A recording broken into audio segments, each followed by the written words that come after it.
This life could be...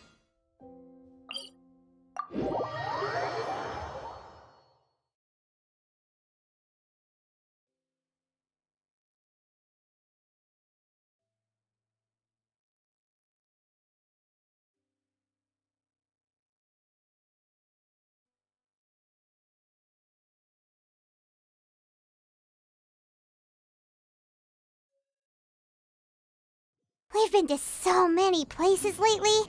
What do you say we take a day off from adventuring and just find somewhere nice to relax? Let Paimon think. Where are some nice places we could go? Oh, why don't we pay Cloud Retainer a visit at Mount Outsong? It's been a while since we last saw that illuminated bird. She's always the one popping up out of nowhere and scaring us half to death. So let's surprise her this time.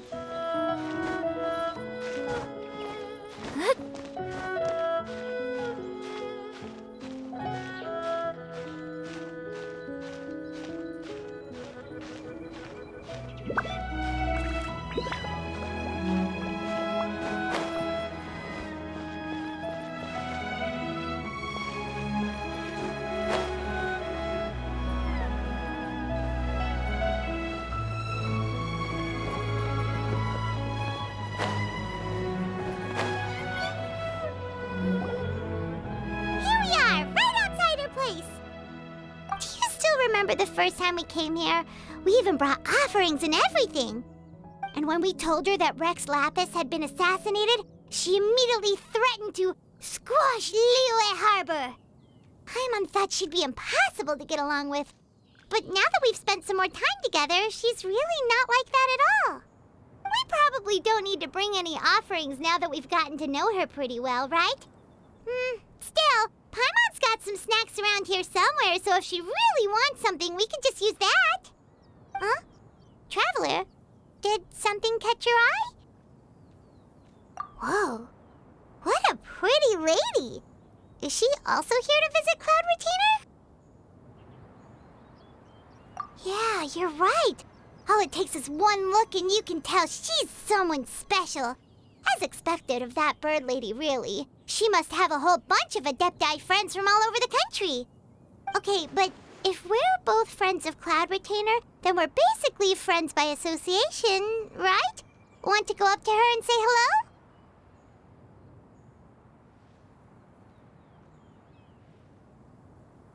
Helping you make more connections is a part of Paimon's job as your reliable guide. Paimon's got this.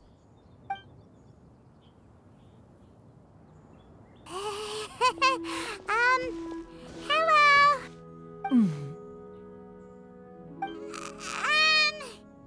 Paimon is Paimon, and this is the Traveler.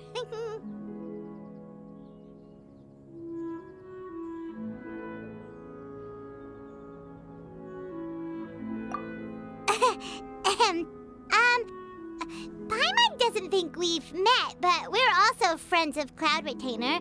May we have the pleasure of learning your name, Madam Adeptus? You two... What is this tomfoolery? Has this shift in form so clouded your eyes that you no longer recognize one anymore? Wait, you're... Huh? You're the illuminated bird? But you look... human! How did that happen? Oh, donning human form is scarcely any test of one's abilities. As for your confusion, one merely had no reason to indulge such inclinations before. So, you're indulging now because? Well, one has made plans to pay a visit to some disciples at Liyue Harbor. Taking on a human form for such a trip is simply a way to make matters less conspicuous. You? Worrying about keeping a low profile? You're the one who likes to pop up out of nowhere all over the place. In fact, Paimon can think of several examples. Like last year, when you suddenly appeared on the top of a roof without any warning. Or...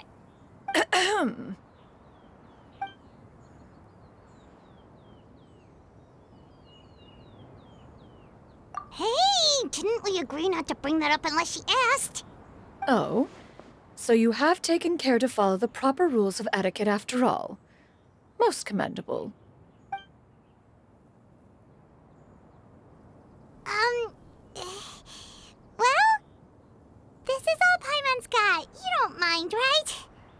One has never found oneself lacking in basic comforts. On the contrary, it is the gesture that one values above all else. So long as you've shown proper respect and consideration, the quantity or quality of the gift is but a trivial matter. That kinda makes Paimon feel a little guilty for trying to keep them for herself. Anyway, where were we before you reminded Paimon about the gifts? Ah, right. So by disciples, you must mean Ganyu and Shenhe. It's also been a while since we last saw them. Maybe we can come too. One planned to extend the invitation even if you had not raised the matter yourself. Shenhe and Ganyu should be quite pleased to see you again. However, one would first inquire as to the reason behind your visit here. You have cause to seek one's company? Yeah, we just found ourselves missing you and wanted to see how you were doing. We were hoping you'd tell us one of your stories. Who knew we'd run into your human form while we were at it? Is that so? If there are no urgent matters at hand, then let us make haste for Liyue Harbor. Ganyu is likely still working at Yuehai Pavilion, so that shall be our first stop. Sounds great! Then let's all go to Liyue Harbor!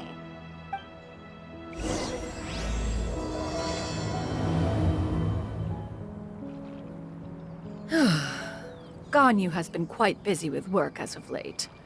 One can count on one talon the number of times she returns to Mount Outsong each year. Shenhe has also secured employment recently. In her correspondence with me, she wrote that she shall have no need to return for the foreseeable future. Did they think one was so easily mollified? One shall investigate everything with one's own eyes and decide for oneself if their living conditions are satisfactory.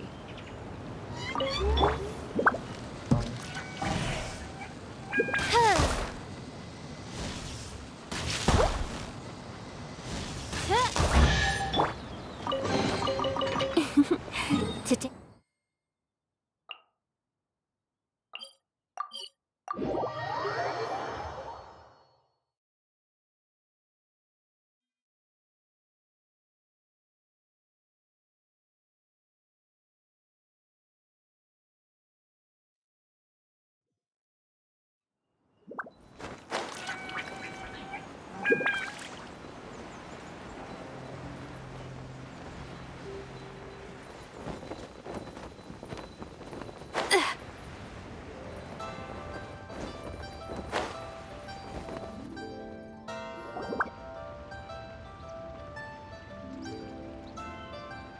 We're almost at Weihai Pavilion. Hey, do you think Ganyu will be shocked to see Cloud Retainer like this? Guess we have no idea if Shenhe and Ganyu have ever seen her in this form before. Wait, where did she go?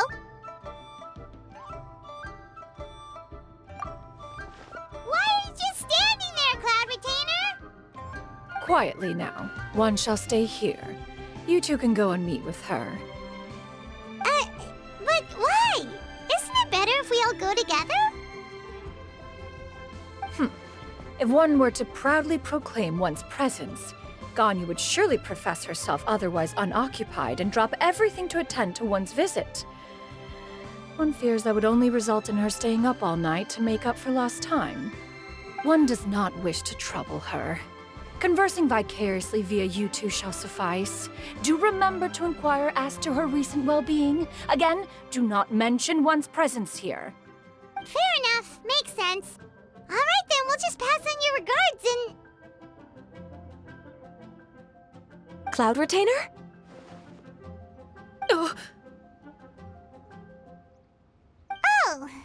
busted. Is that lady someone you know, Miss Ganyu? She is indeed. I'm sorry, Huixin, but could we delay the upcoming meeting for a little bit?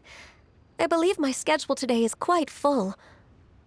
Although, perhaps I could move some work to later in the evening. Oh, not to worry, Miss Ganyu. I'll make the necessary arrangements right away. Thank you, Huixin.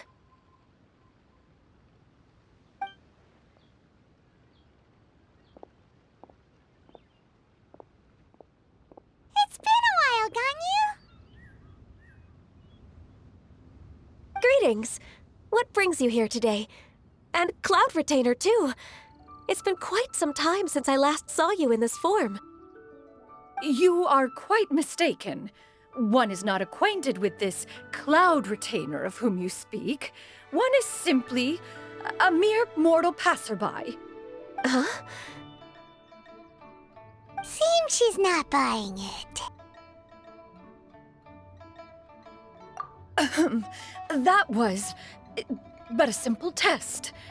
One did not expect you to be able to recognize one so easily, especially after so many years of only seeing one's other form.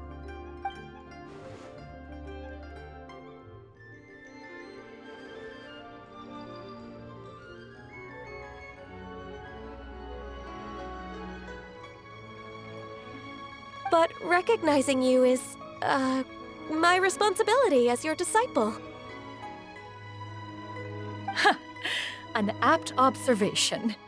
One was simply passing by while attending to some important business. One thought it would only be fitting to pay you a visit while in the area. Wait, Paimon wasn't aware of any important... Cloud Retainer's right! We've still got something super important to do, so we can't stay here for too long today.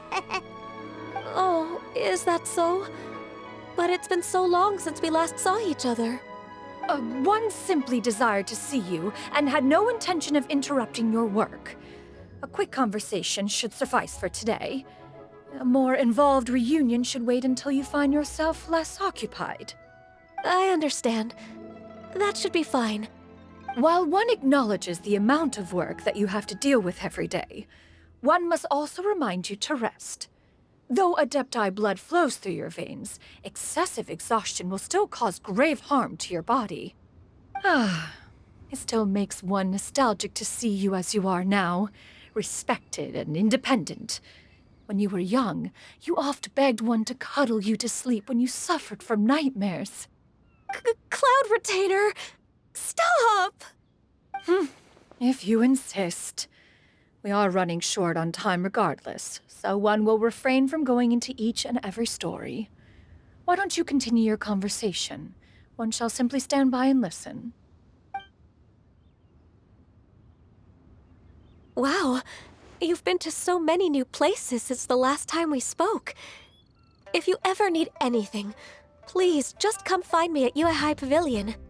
Also, forgive me for my presumptuousness, Cloud Retainer, but if you plan to continue appearing in this form, don't you think it'd be helpful to adopt a human name? A human name? Huh. You raise a valid point. Considering the sheer extent of one's renown, Cloud Retainer is surely too recognizable as a name. You really think so? Not that you're not famous or anything, but that famous? You presume to know the extent of one's illustrious achievements. One would hardly think such a thing to be possible. Nevertheless, Ganyu's advice cannot be ignored. From this point on, when in public occasions, be sure to refer to one as Xianyun. Xianyun? I assume that's a reference to the full record of Pristine Pavilion. An adeptus of years past would rise with the clouds and rest with the moon. They were enlightened and wise, free and unfettered. The writer referenced Master's name to describe her carefree and spontaneous nature. Oh, that sounds super cool! Paimon feels like only the most powerful of Adepti could rise with the clouds and rest with the moon. Actually, those lines were originally written to describe Cloud Retainer herself. Huh? Wait, so you're really that powerful? And what of it? Did you truly take one to be nothing more than a bird of bigger than average size? Not exactly.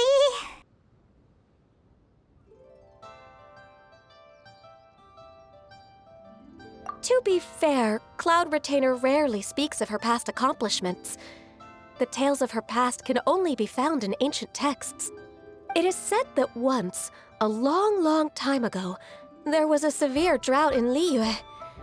Left with no choice, many people left their homes, while others spent day and night praying to the Adepti. Although I did not live through such tragedy, simply reading about it is enough to gain a visceral understanding of all the pain and desperation during that time. On top of the drought, a noxious gas also began to spread through the land. If not for Cloud Retainer's efforts, much of Liyue would be nothing more than a barren wasteland today. The books had this to say about what happened. Upon arrival, the Adeptus borrowed the wind to retain the clouds. Immediately, the clouds gathered together, and abundant rain burst forth from the heavens. Drought and plague were both driven away, and the people were saved. Wow, that's incredible! Mortal records add embellishments to dramatize past events. One did merely what one ought, and even if one had not interceded, the other Adepti would surely have stepped in to help. Even so, you stopped an entire drought! Can you really control the weather like the book said? Oh, Paimon suddenly has a lot more respect for you. So it was Paimon's bad for calling you Illuminated Bird before. You're not too mad, are you? How laughable. A name is but a simple label we carry with us on our journey through the world. Why would one be offended by such a trivial matter? That's a relief. In that case, Paimon will continue to call you whatever feels right in the moment. Well, that is quite enough ancient history for now. Ganyu, have you had word from Shenhe? One has heard that she procured a job recently. Have you any thoughts on her workplace? And what, pray tell, of her monthly remuneration? Moreover, does she find herself overly inundated with work? Is she allowed time off during Lantern Rite? That is a lot of questions. There is no cause for concern, Cloud Retainer. I introduced Shenhe to her employer personally. Wanmin Restaurant's business has been booming recently. So with Chef Mao being swamped with customers, and Xiangling still off and out in search of new recipes, I introduced Shenhe to staff the restaurant. I see. Most excellent indeed. One has had the pleasure of being introduced to that family. Xiangling is kind and astute, while her father is loyal and reliable. One has no cause to believe that they will make Shenhe's work difficult. Now, it is almost time to partake in the victuals of noon. One shall visit Wanmin Restaurant in person and see how Shenhe is doing. Huh? But didn't you just say that you had something important to do? Can that wait until after we've eaten? You may return to your work, Ganyu. One shall see to this matter on one's own. There will be many an occasion to dine together in the future. One is certain the opportunity shall present itself most readily. Of course, Cloud Retainer. Please take care. Traveler, Paimon, I'll see you some other time. See you around, Ganyu! Whew. Paimon was pretty quick on the uptake there, don't you think? As soon as you mentioned important business to attend to, Paimon realized that you were just looking to cut the conversation short and not take too much of Ganyu's time. Is Paimon right? No, in fact, it was not an excuse. One is indeed visiting Liyue Harbor for an important purpose. Wait, for real? The moment is not yet upon us. Still, the truth will be revealed to you in time. Huh. She really seems to be playing up the whole mysterious Adeptus thing right now. Is it because we just heard that cool story about her powers?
You get what I'm saying, right?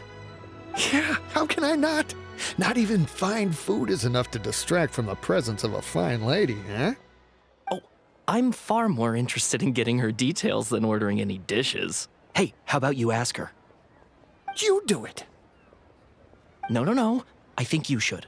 Wait, she's coming. What can I get for you today? Greetings, miss. I was just wondering if you'd be willing to... What would you like to order? 2 servings of more meat to go. Good chat. Bye.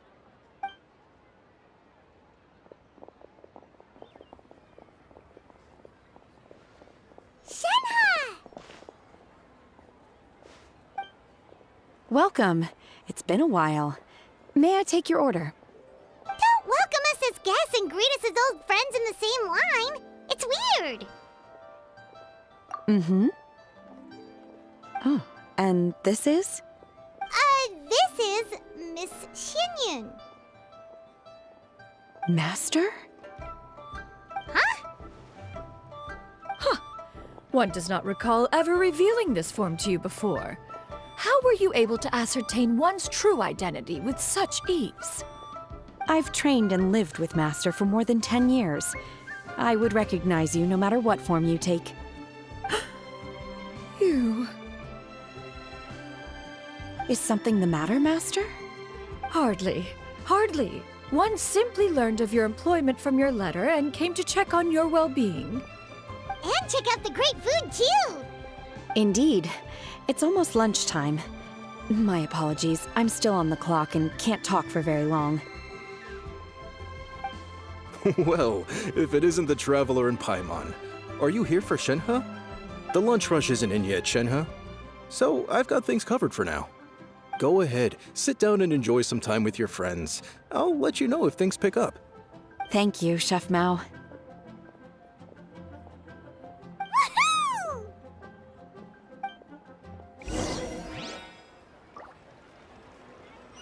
Listen, let me tell you how.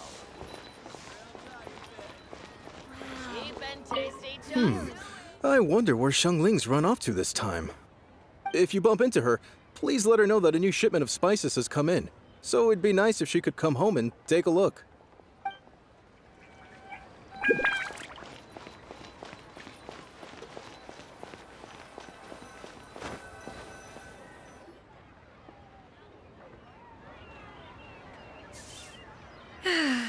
It is just as one expected. The owner of Wanmin Restaurant is indeed a most reasonable and accommodating human. Still, the work here entails dealing with quite a varied group of people. Has this been difficult for you, Shenhe? It's been manageable so far. I sometimes run into strange people, but I have figured out a way to deal with them. Seems like you've been making progress. So by dealing with them, you mean... First, I try to talk sense into them. If that doesn't work, I threaten them with violence. At this point, they usually decide they are in favor of a civil conversation. Oh, how should Paimon put this? Oh, a sensible plan. One is gladdened to see you integrate so well into human society. And you, Master? How have you been? Simply marvelous. Though Mount Outsong has scarcely enjoyed your presence recently, one has hardly found the pleasure of one's own company to be lacking. I see. Oh, just as expected of Master.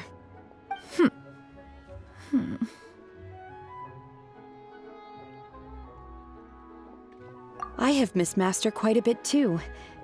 Even though work has been busy lately, I've already had a conversation with Chef Mao about taking some time off soon to visit Master. Oh, you did? Do make note of such matters in your letters in the future.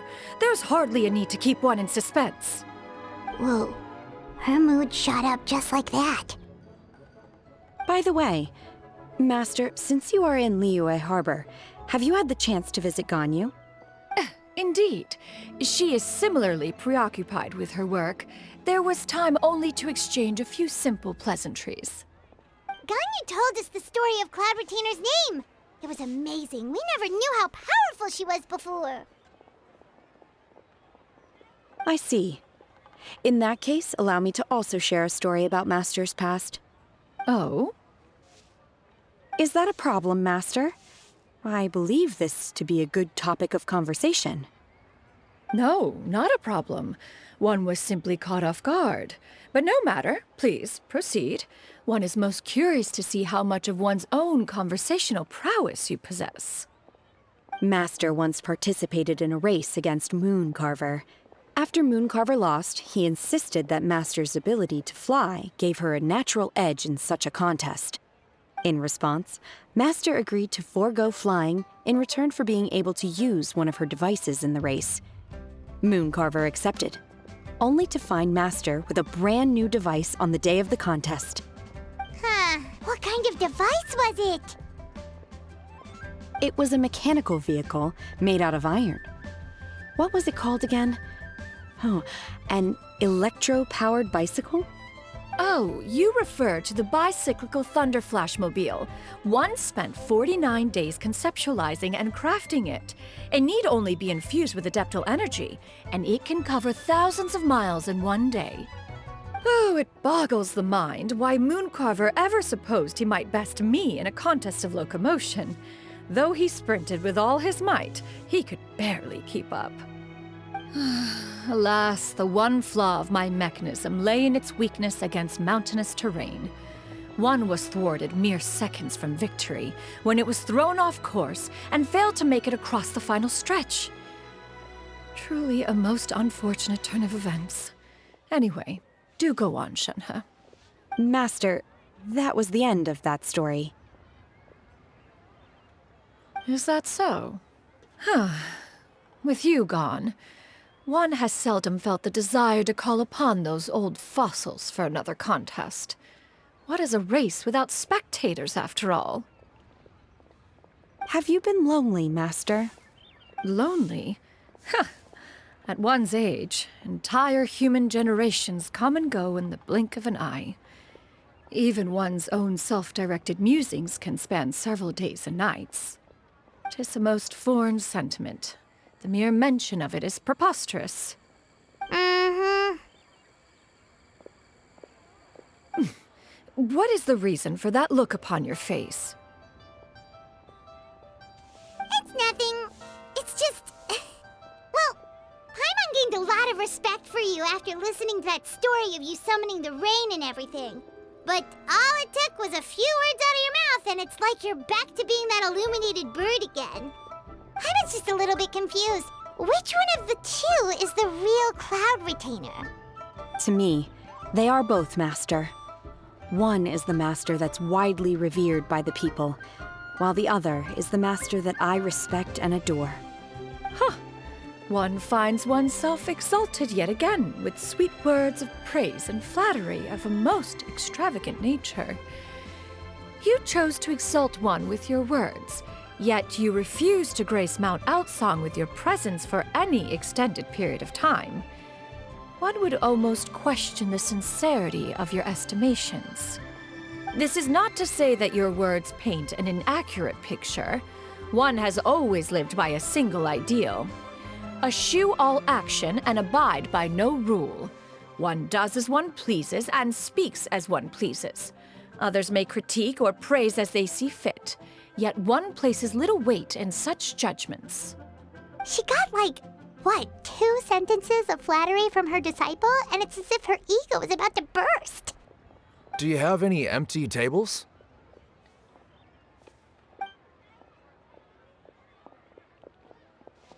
Hey there, could we get another fish stew?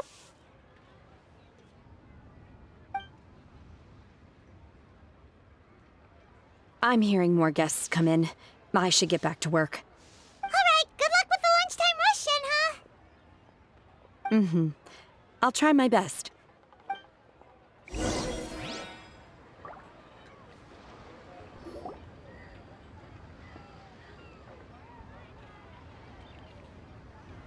So much yummy food! Paimon's gonna feast! One is fond of all kinds of delicacies and delights in a multitude of flavors. The dishes here demonstrate no shortage of culinary skill. Their unique flavor profile has left one more than satisfied. In fact, one has been struck by quite the fit of inspiration. One has already begun to conceptualize the next generation of supreme cuisine machines. Everything's so tasty! A bit too hot at times, but still super tasty. I'm sorry, miss, but our tables are full. Shall we try somewhere else, Granny? But it smells so delightful. Can we really not eat here? My poor legs can't go on for much longer. Well, you could always check with some of the other guests and see if anyone's happy to share a table. Okay, I'll ask around.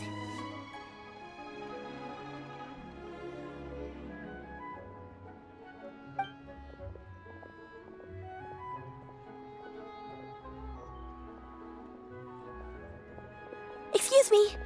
Would you mind letting us share a table with you? There are no empty tables left, so... Ah, well, Paimon doesn't mind. What about you guys? Great! Thanks so much. My name is Xianyun, and this is my granny, Yuendai. Granny? Yep. Is there something wrong with that? No, Paimon's just a bit surprised. She looks so young. Yeah, a lot of people compliment Granny on her youthful looks, but she's actually much older than she appears.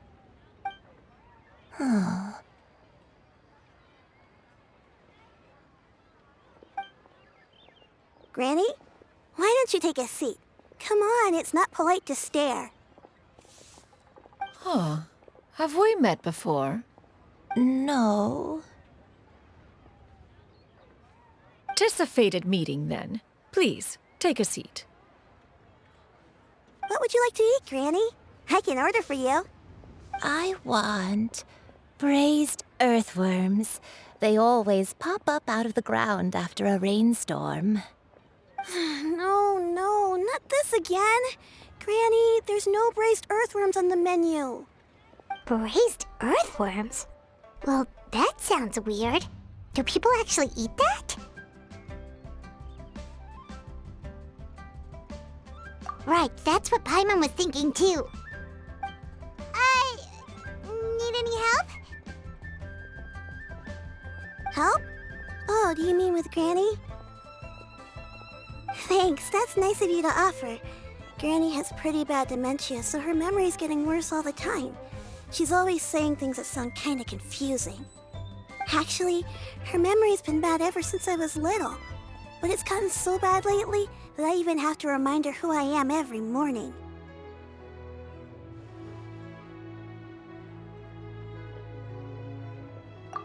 They died young. It's just me and Granny now. Oh, But it's okay. Don't feel bad. Granny loves me a lot, and I love her a lot too. Sure, it's hard at times, but you just gotta make the best of the life you've got. wow. You're really tough for your age, kid. You're too kind. And me? Oh, what about me? You're tough too, Granny. Plus, you're really gentle, and you're always there for me. Yes, and it's hardly as if I forget everything. I still remember the important things. Wait, what was that really important thing again? Ah, I remember now. It was a dream. I had a dream where everything was dark. Someone was standing in front of me. She told me to come and find her, and that once I'd found her, I would be free. Huh? That sounds super important. But how come you've never told me about it before? It was just a dream, so I forgot about it. But I'm in a good mood now, and somehow I remembered it again. You know, I believe I've had this dream a great many times. But just how many times have I had it? Now that I do not remember. Wait, so you have a reoccurring dream where someone's talking to you? That sounds spooky. Oh, does that mean you're possessed?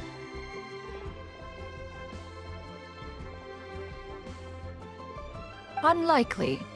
Her eyes are clear and her breathing remains calm and level. One sees no signs of possession. Are you sure? Who do you take me for? Is one not an adept? Am I not an expert? Huh, you're right. Paimon almost forgot you're the expert. In that case, do you still remember what the person in your dreams looked like, Granny? Not anymore.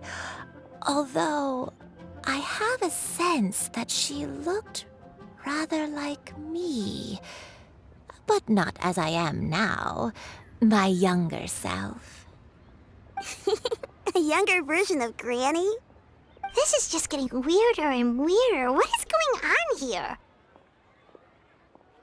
As one said, fate must have brought us together. You may leave this situation to me. Are you sure? So, what are your names? Paimon's Paimon. Just Xianyun is fine.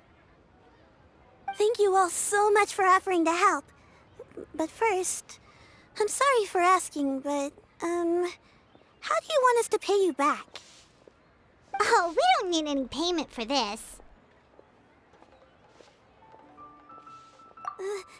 Thank you so much. You're welcome. But Miss Xianyun, what exactly can we do to help out this granny? All we have to go off is that dream. Where do we start? That is elementary. Since her dreams portray her younger self, then we shall retrace the steps of her youth. Once we have revisited those places, her memories will likely return. Sounds like a plan. So, Granny, do you remember which places you went to when you were young? Why, of course I do. The heavens above, the earth below, the wispy clouds, and the emerald mountain streams. Okay, taking that as a no. I might have an idea. Once, when I was really little, my dad told me that Granny used to be a martial artist heroine who saved loads of people from a disaster.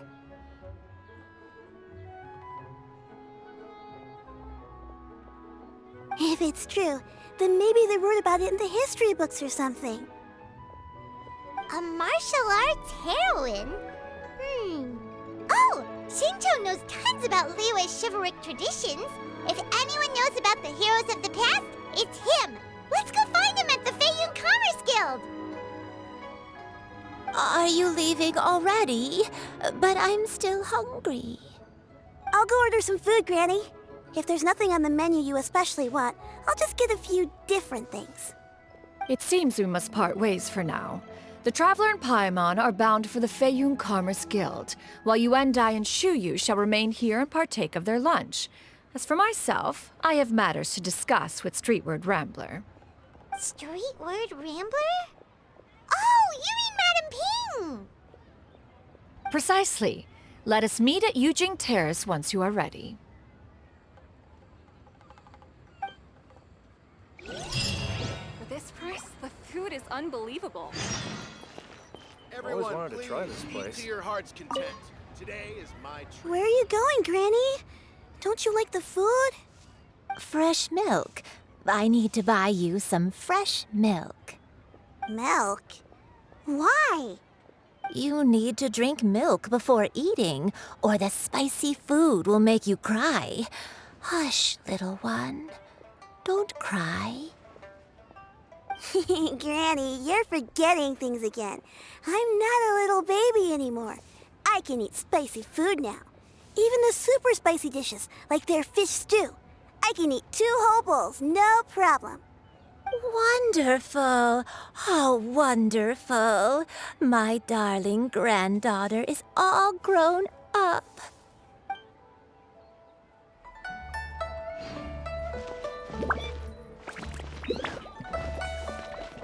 Wow. Leo's really good. I should get paid in another few days. Shall we take the opportunity to go out and have some fun?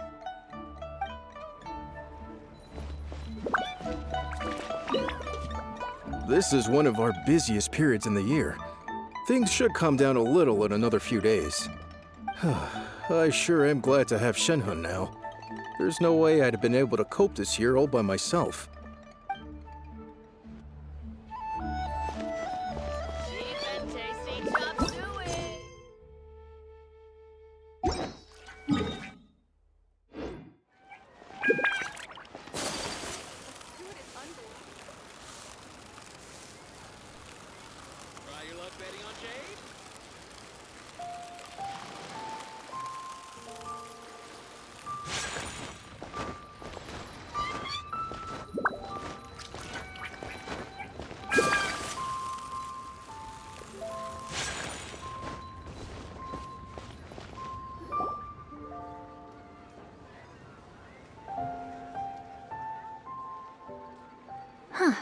It's you two.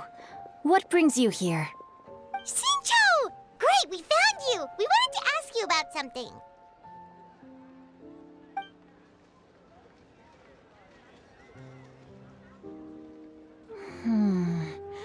That's not a whole lot of information to go off of. I don't know if I can say for sure. I can't pinpoint her identity from your description alone, but considering her age, I am reminded of a nameless heroine who's been featured in various chivalric novels. Nameless heroine? That's right. The novels often speak of a great drought from 50 years ago. As the people suffered, a nameless heroine appeared and began to clear away evil spirits and bandit camps. The people idolized her, but never learned her name. All they knew was that she always acted alone. Later, though, she supposedly fell in love with a similarly noble-minded exorcist from Mount Tianheng. They were well matched in more ways than one, often fighting together as a fearsome duo of otherworldly strength. After the drought ended, the heroine and the exorcist left the public eye and began living a reclusive life in the mountains. All that remained were tales of her incredible accomplishments. The way this nameless heroine faded from fame into obscurity later in life is not too dissimilar from Miss Yuendai. I hope that's somewhat helpful.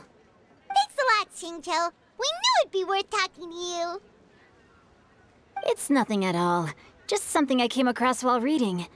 I did do a bit of extra research on her story, but it was just out of personal curiosity. Well, Paimon still thinks that's super cool. Oh, wait, Xingqiu, if you've read up on her, do you know of any places often associated with her? Let me think. In the novels, the nameless heroine always appeared near one of 3 places. Wangshu Inn, the area just north of Jueyun Karst, and Qingyun Peak. Perhaps the real-life heroine who inspired the character was also often seen near those 3 places. That would explain why those locations appear in the various novels written about her. You're welcome. To be honest, I found some parts of the story confusing when I first came across it. If Miss Yuendai was indeed the original inspiration for the character, she may just be able to help me put the pieces together. It's rare for a chivalric hero to fade into obscurity during their lifetime, even after retiring from the public eye. But no one ever saw or heard from the nameless heroine again. There were even rumors that she became extremely ill.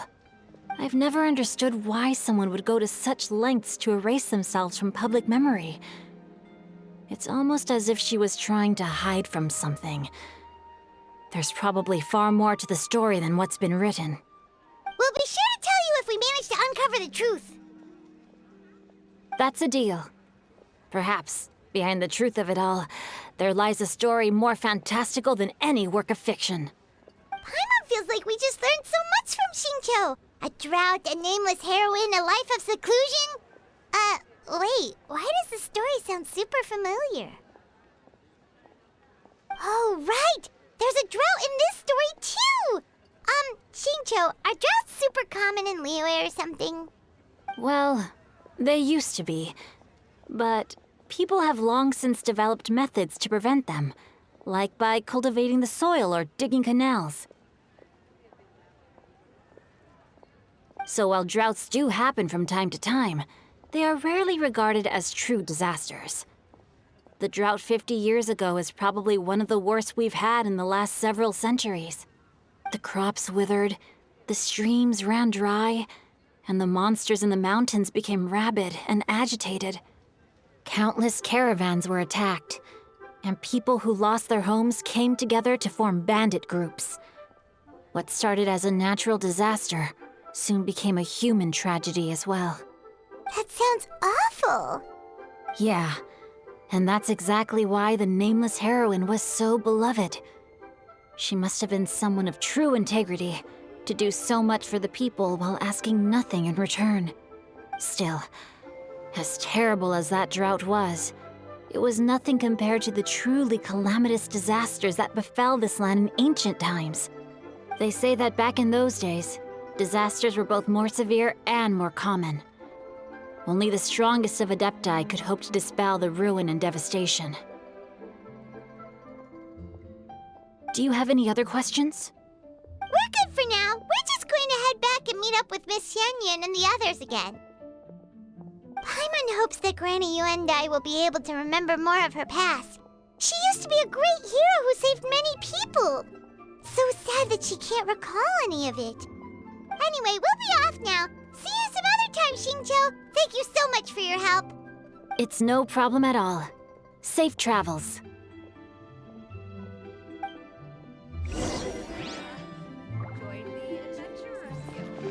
Time erases everything. Even the greatest of heroes will have their legacy reduced to the small fraction of their deeds that were committed to paper.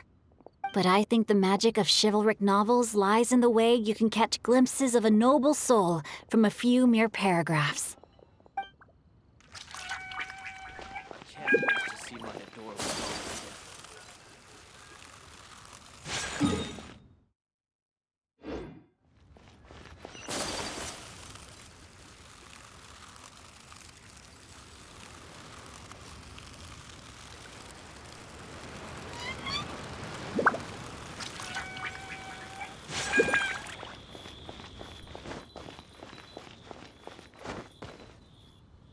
I have recorded the tune that you requested.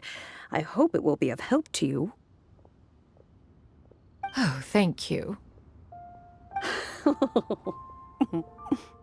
Straight word, Ping. What has amused you so? Oh, it's no serious matter.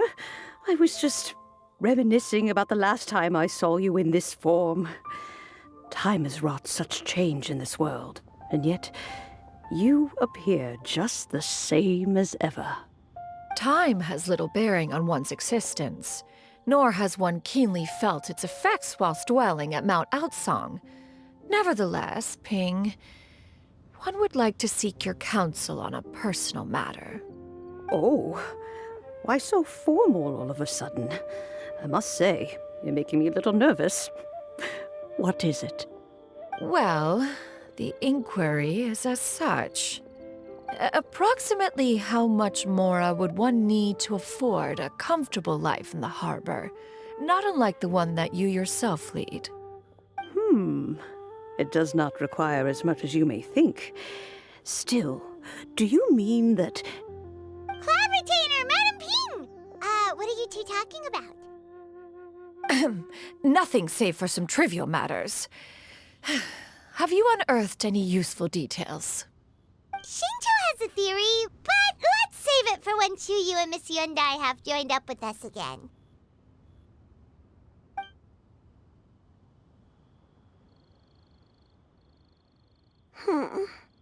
Do not be troubled, young lady. Here, have some tea.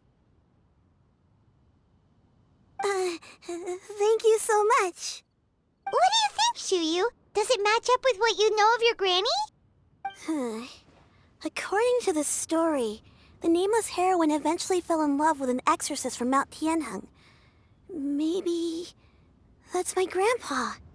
I don't have many memories of him, but there was this one time I found a box in our attic full of a bunch of weird sigils. I think so too. Granny might remember something once she's returned to a familiar place. What marvelous tea. I can taste the dew's sweetness in this cup. It's as if I was taking a stroll in the mountains, thoroughly one with nature and at peace. Is that so? Then please drink as much as you like. There's no need to hurry. At our age, it's always nice to slow down and take the time to appreciate pleasant conversation among friends. Thank you. Okay, since we have the time, can I ask you something? Sure thing. What would you like to know?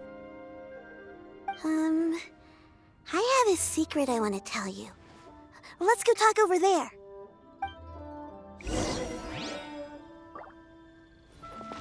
You can taste the sweetness of the dew?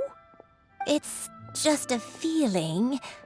The sensation of stepping out into the mountains on a cool morning, gazing upon the small droplets of water hanging from the leaves, and feeling the sweet stream of water soothe a parched throat with every swallow.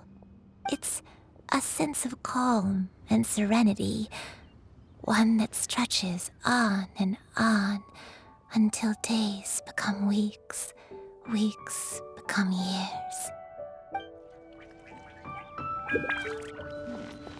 This is a peaceful neighborhood.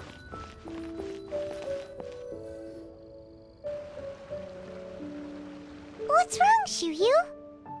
Well, I've been kind of meaning to ask ever since we started talking in the restaurant, but are you guys all adepti in disguise? Oh! About that. Well, you guys just seem super special. Plus, I think I might have heard Miss Xianyun call herself an adeptus. Oh, must have been a slip of the tongue. Xianyun, since you were the one who, misspoke, maybe you can explain to Xianyun here what you really meant by that. One is indeed an adeptus. Is that of some concern to you? Huh? I knew it.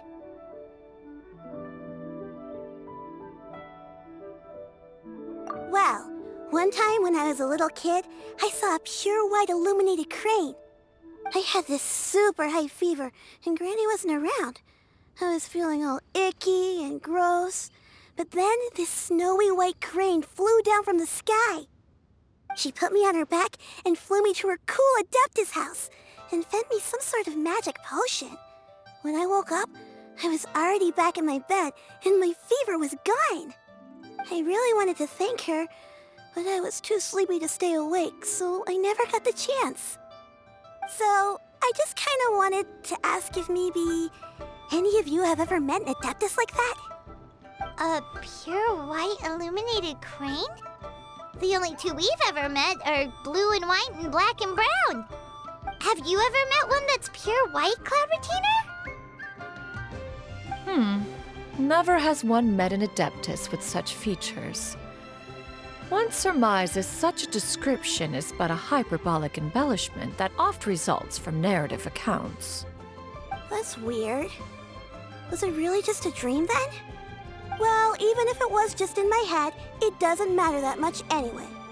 All I really want is to help Granny recover her memories. I'm really grateful for all your help.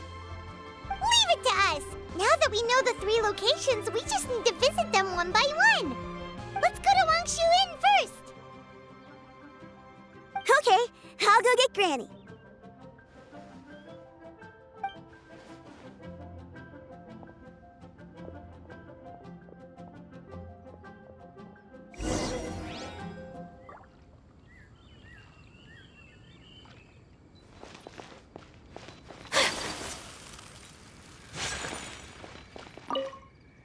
Leaving already? Well, just remember that you can come over for a cup of tea anytime.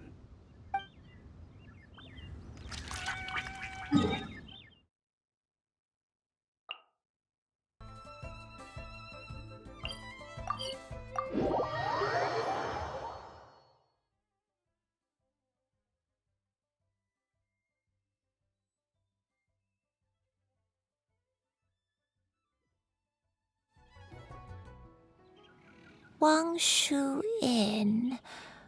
Wangshu Inn. Do you remember this place, Granny? Yes. The fish here is very delicious. And if you look out into the distance, you can always spot a bird that's been left behind by its flock.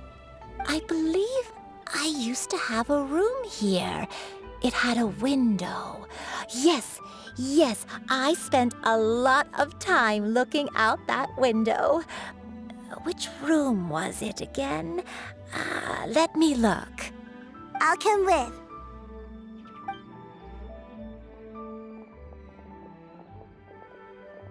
Paimon's still having some trouble understanding what she's talking about, but if she's so familiar with this place, that must mean she lived here, right?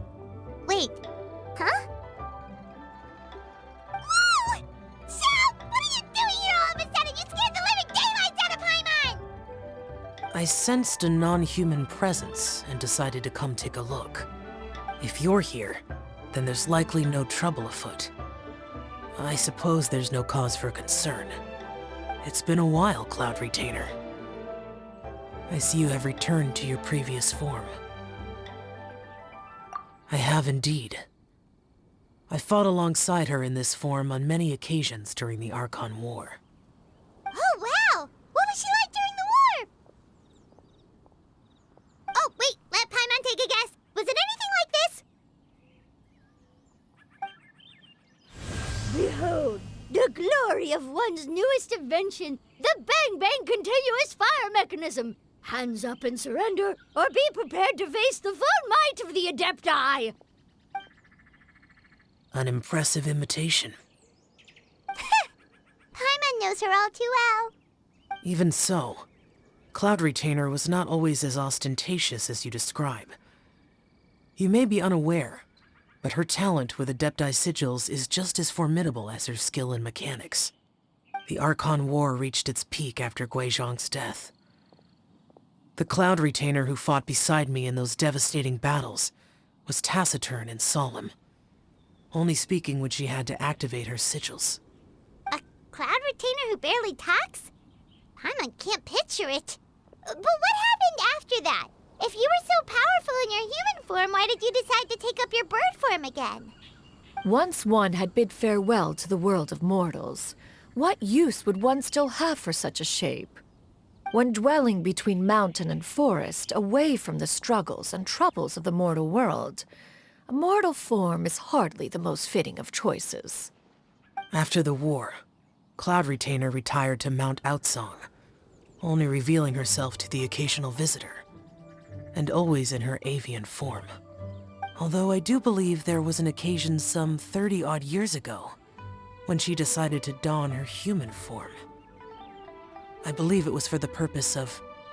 One believes there is little need to relive bygone matters. Granny, are you okay? Back then, at this place, Perhaps this conversation should end here. I shall take my leave now. Should you encounter any trouble, you need only call my name. However, given that you are traveling with Cloud Retainer, I trust you are in good hands. Everyone! I think Granny is finally beginning to remember her past. Slowly now, calm your mind and recount what has been recalled. A long time ago, I stayed here to recuperate from my illness. Huh. So what Xingqiu said was true! You did fall ill! Was that why you went into hiding? I don't remember. I'm very sorry, but but I can't even remember the name of my illness.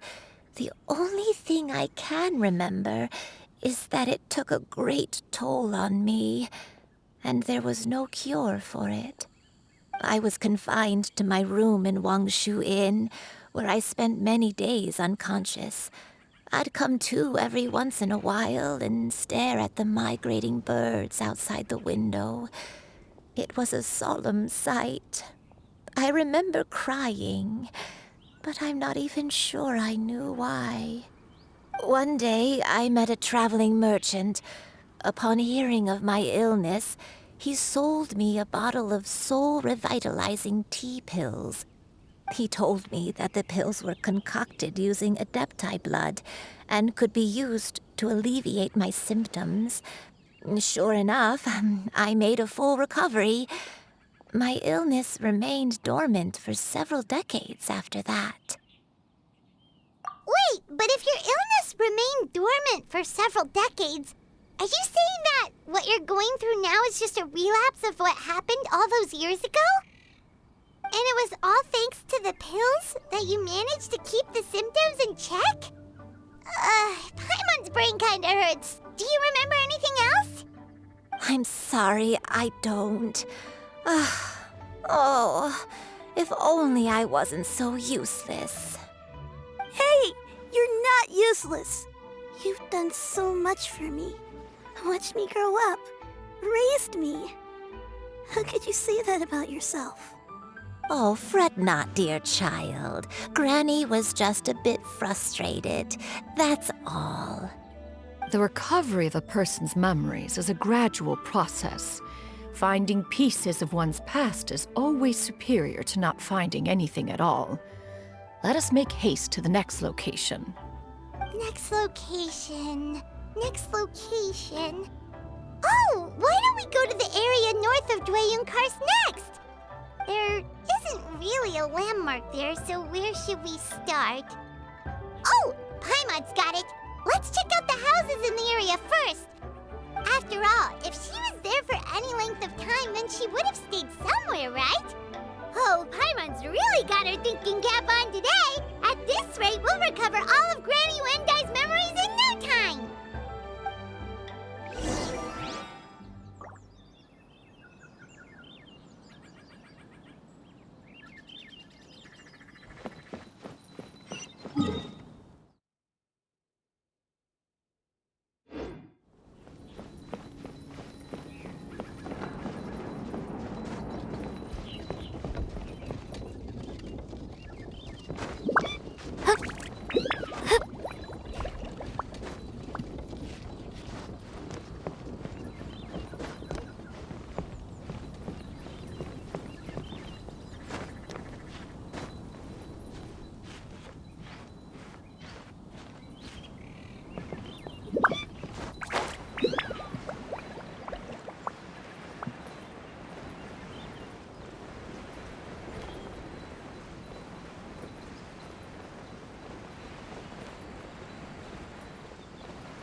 Whirling snow!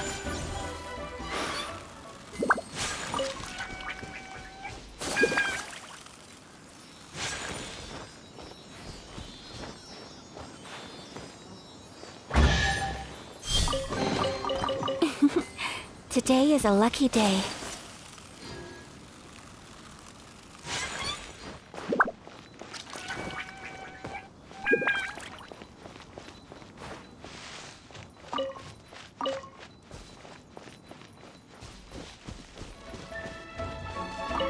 Whoa, why are there so many treasure hoarders here? Guess it's time to round up some bad guys.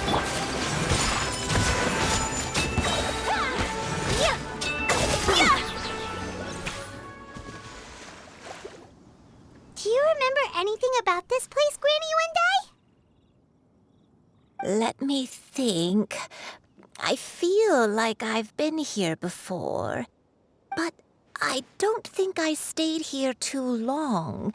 I might have just rested here briefly before continuing on my way. Got it. That's okay. There are still plenty of other places we can check. Wait a second. If I remember correctly, I believe I brought... Ah, yes, I brought some sweet snacks with me. Go on, take some. You need to eat a lot if you want to grow big and strong. Oh, thank you! Then Paimon will help herself.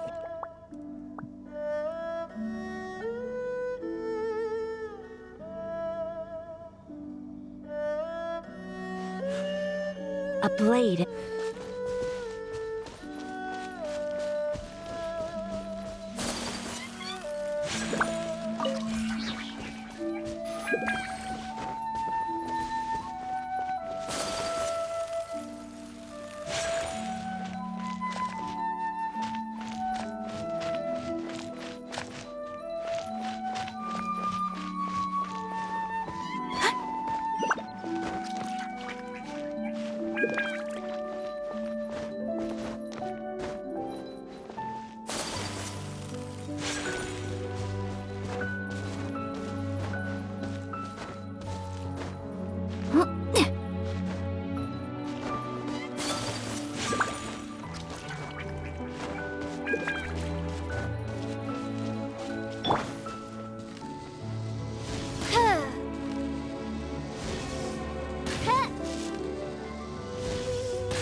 Collecting rare and exquisite treasures. Yes, blade is like a tea leaf. Only those who sample it many times can appreciate its true qualities.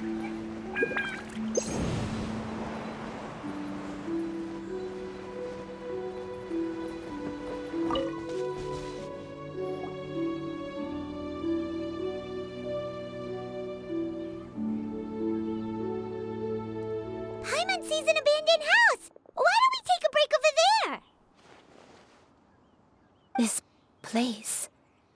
it's...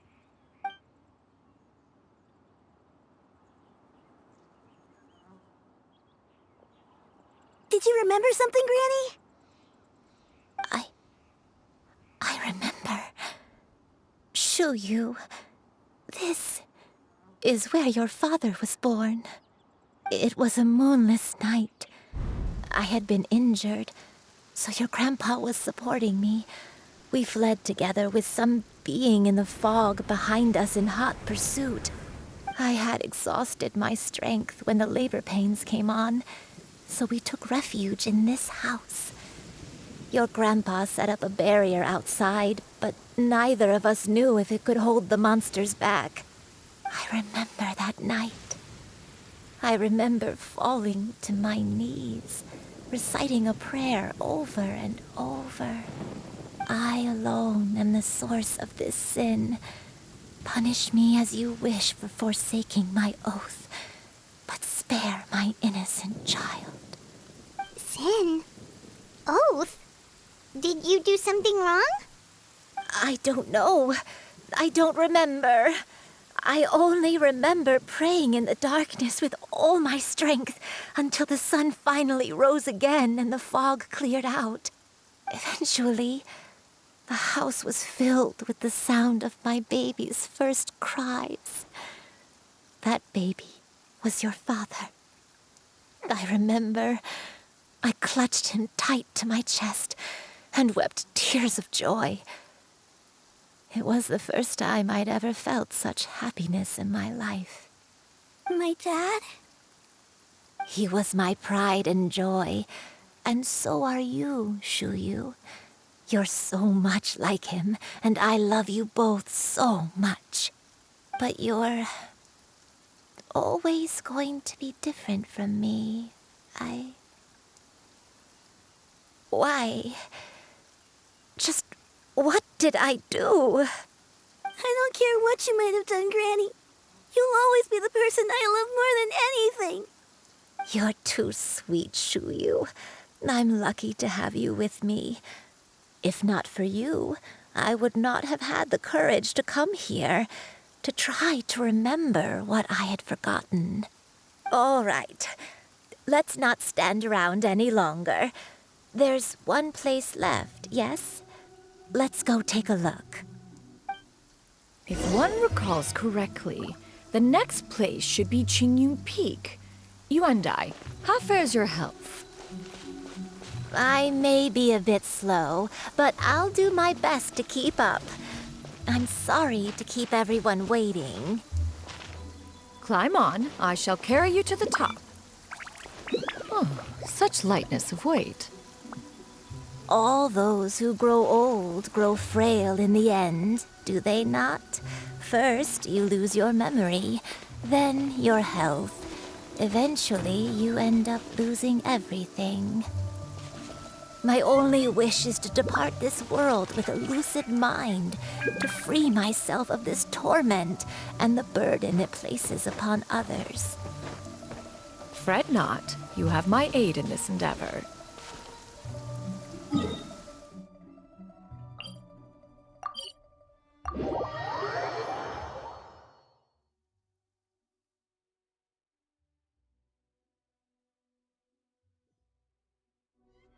There's a pleasant breeze and glorious sunshine. So, where shall we go for a walk?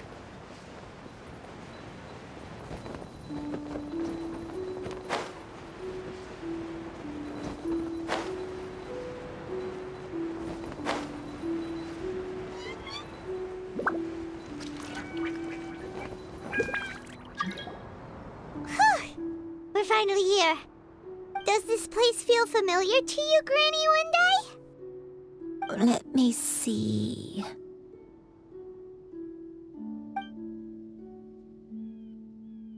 How strange. Have I lived here before? When we were at Wangshu Inn and the abandoned house earlier, though I couldn't remember everything, I still felt a sense of familiarity. I could easily picture myself in those places. But here, I don't have that feeling. Perhaps I did come here in the past, but it just didn't leave a strong impression on me. But did the stories get it wrong then?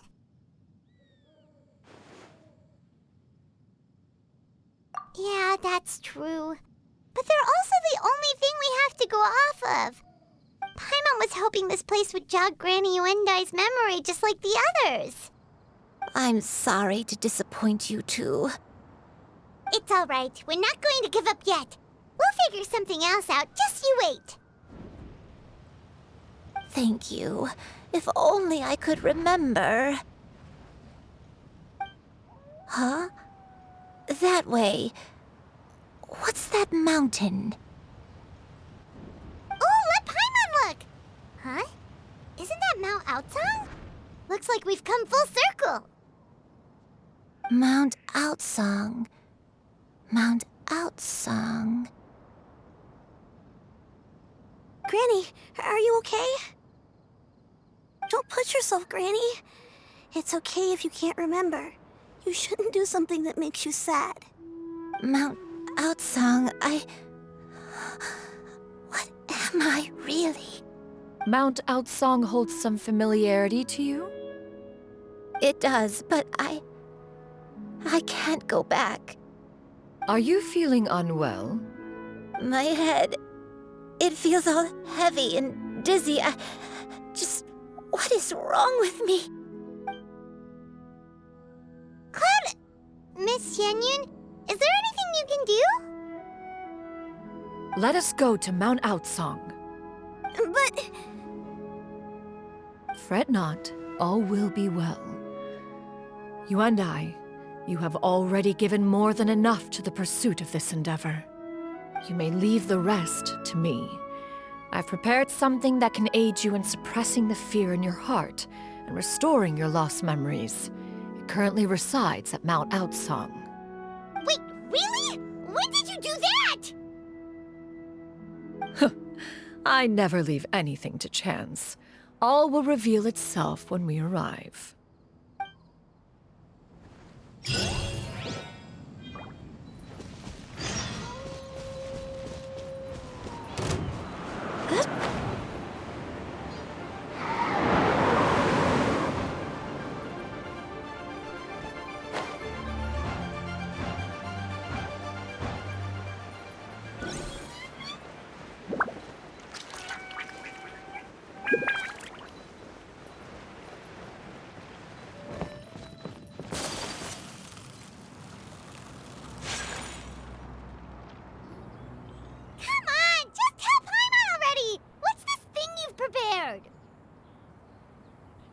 Here, this is it.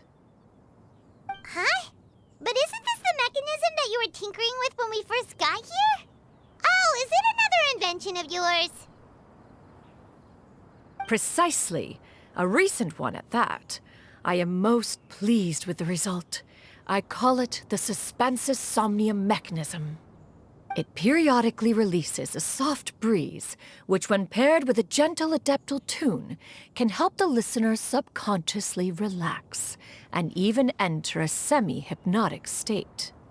Soothing agitation and anxiety, relieving exhaustion and insomnia, its potential uses are numerous indeed.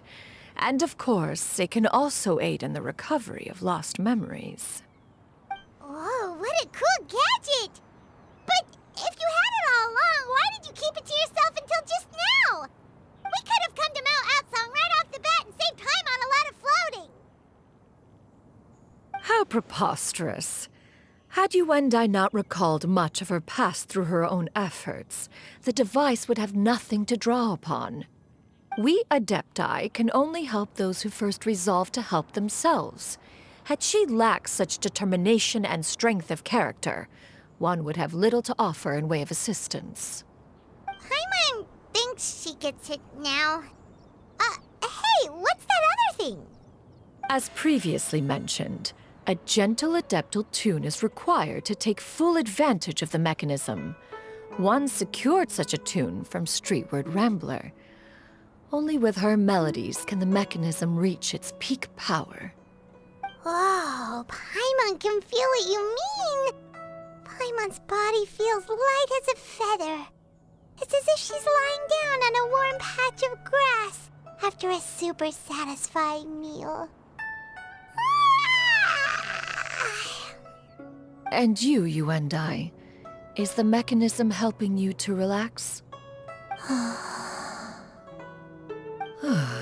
It appears she has already succumbed to the depths of reverie. Come, join one on this side. We shall give her some time to herself.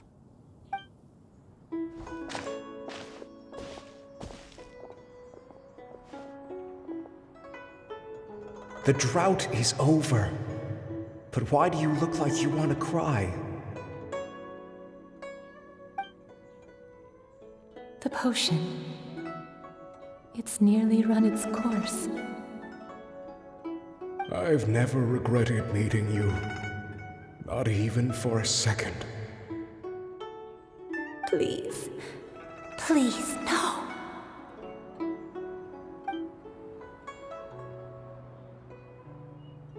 Have you forgotten? This is the world you left behind. One of gentle breeze and morning dew, perfectly straddled betwixt the realms of heaven and earth. This is your home. This is where you belong. You should have never left. The you of the past, the me from not that long ago, we should have never.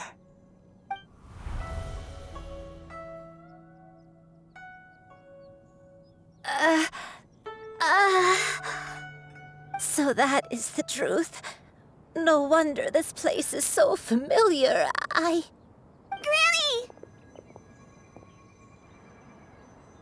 Granny, are you okay? Cloud Retainer. Your memories have returned? Wait, did you just call her by her full name? Does that mean you already knew each other? Yes. I now remember everything. Everything. Granny, please don't cry. I'm here. I'm here. Oh, don't worry, my dear child. Granny is fine. I'm so sorry, everyone. You've gone to so much trouble on my behalf. It's all come back to me now. The most important thing that I had forgotten was the truth of what I once was. One can sense the guilt that now plagues your conscience. Reclaiming a truth long buried is sure to come with a myriad of complex emotions. Perhaps one should recount the story on your behalf while you compose yourself. No, it's okay. Now that I've remembered, I must face my memories head on. Xianyun, everyone, I cannot thank you enough for all your help. I'm ready to tell you my story, if you're willing to listen. Please, Granny, don't force yourself. What happened in the past doesn't matter. I love you more than anything. Nothing you say can change that. I know, dear child. My feelings for you are exactly the same. It is for this reason that you deserve to know the truth. Some time ago, I made a terrible mistake. One for which I could never atone. Is this the sin that you mentioned in Xianyun Karst? What happened? I am, in truth, not a human being. My real form, one that I held for centuries, was that of a wild crane. I spent many, many years living on Mount Outsong, bathing in the soft breeze and drinking the sweet dew of the mountains. At some point, I somehow gained wisdom and sentience. The Lord of the Mountain, Cloud Retainer, became aware of my existence and began to share many stories with me. She even passed on the secret of cultivation to me. Though she never took me on as a formal disciple, I always saw her as my master. Whenever she took out her tools to work on mechanisms or new inventions, I would also stand next to her and watch. I even contemplated completing my training and becoming an adeptus in my own right. I followed her teachings, and time gradually passed us by. Until that fateful day 50 years ago. 50 years ago?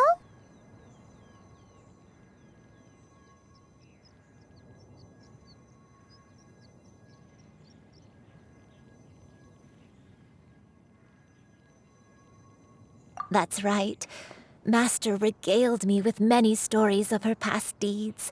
From them, I learned how she had saved people from a similar crisis in the past.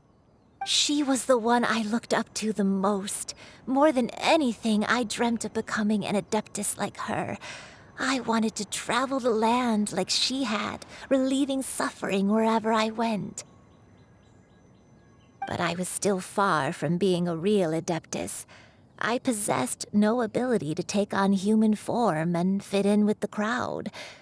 Once she learned of my desires, Master prepared a special dose of human mimicry potion for me. She warned me that the potion's effects would only last 10 years, and if I were to fail to return to my original form at the end of that time, I would forever forget my past as a crane and become something neither human, beast, nor adeptus. Oh no. So that was the source of your dementia all along. Was it because of Grandpa? Indeed, I fell in love. Though he was human, he had spent his entire life training on Mount Tianheng. When we met, it was not only my first foray into the world below, but his as well. Although clumsy and impulsive as he was, you'd think he was the real strange bird among the two of us. But still, just like me, he cared deeply about the world and wanted, more than anything, to cleanse it of all pain and suffering. I could not help but fall for him. But my time continued to tick away. Those 10 years passed by in a flash. Yet I did not want to leave his side, so I... Oh no, what happened next? I committed an offense. I wanted to stay with him, even if it meant living a life full of pain and suffering, even if it meant that I would eventually turn into a monstrosity. I knew I had betrayed Master's hopes, but I was too ashamed to face her. So I wrote her a long letter instead and asked someone to leave it outside her abode. I was convinced that she would not support my decision, and I lacked the courage to speak to her face to face. In my shame, I fled and tried to hide from the world, such that no one would be able to find me again.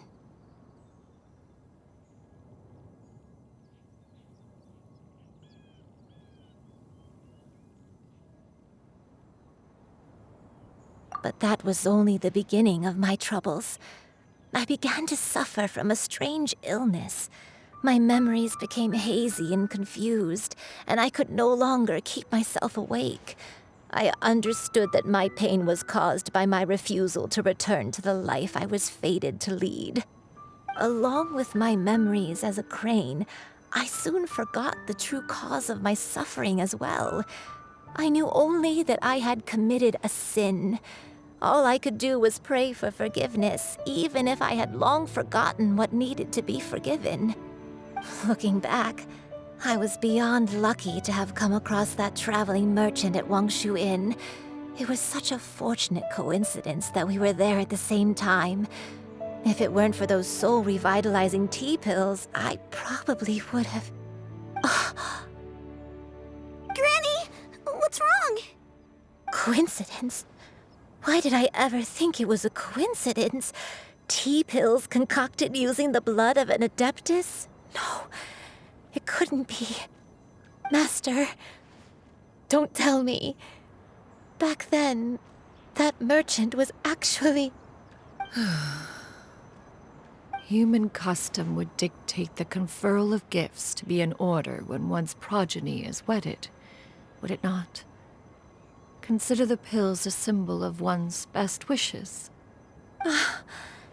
So when I tried to conceal my name and mistakes from the world and hide myself away in perpetuity, the only person I managed to deceive was myself. You knew where I was all along. One still remembers when you were but a fledgling. You possessed a certain fondness for a particular game.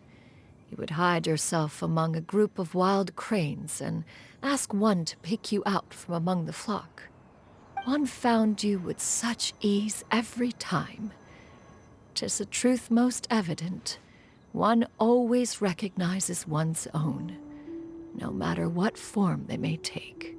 Wait! Paimon's confused! So, Cloud Retainer, you found Yuendai again? But how? When? And what happened after that? Perhaps it is now time for one to recount the rest of the tale.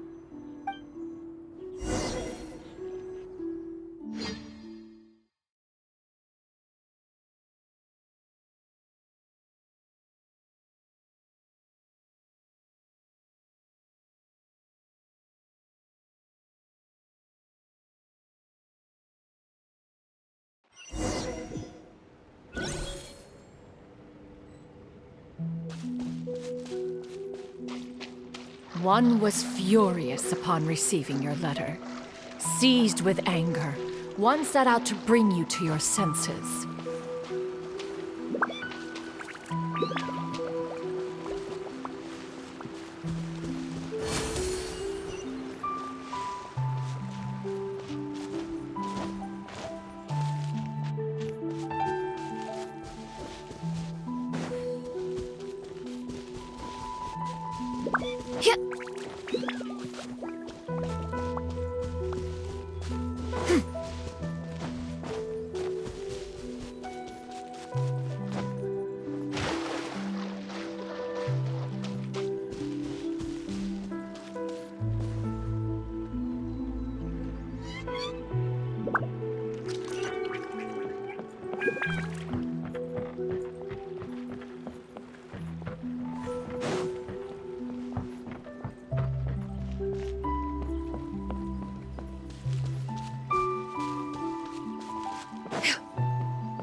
In truth, one had more than a few misgivings about your chosen partner.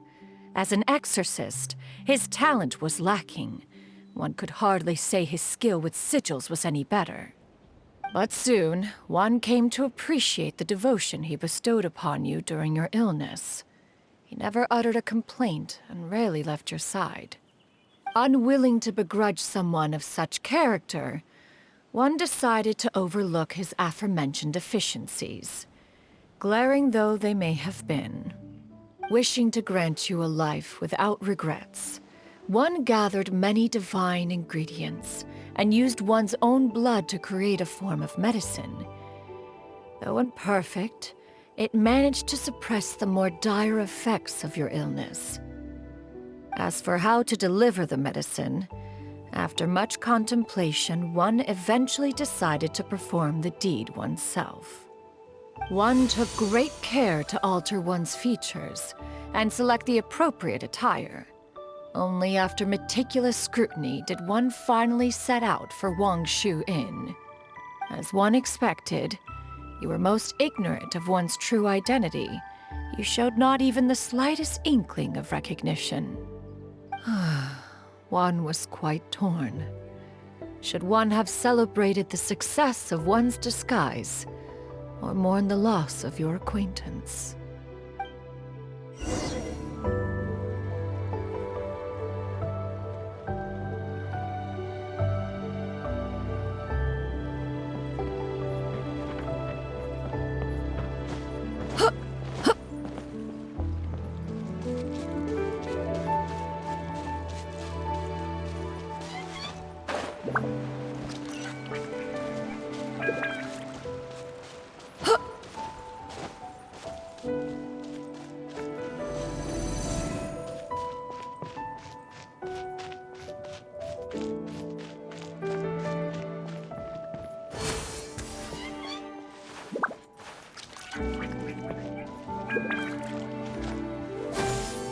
Nevertheless, one would speak to you about another matter, if you are amenable. Even considering your loss of memory, one was simply flabbergasted that you could so easily forget the consequences of consuming medicine infused with adeptal blood. Its proclivity to attract monsters is hardly that complicated of a concept to remember. To think that you tried to travel while weak from sickness and heavy with child. Had one not intervened to clear the fog, all of you would have been lost during the night.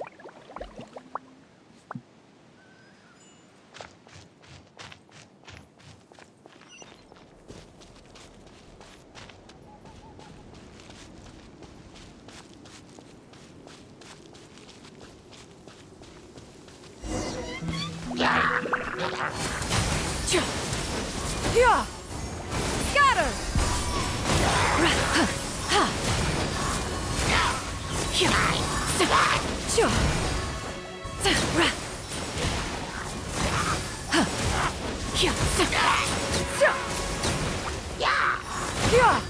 Skyward! Scatter! Stray clouds converge!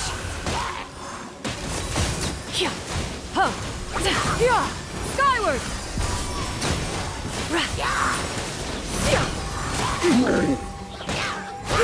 Skyward!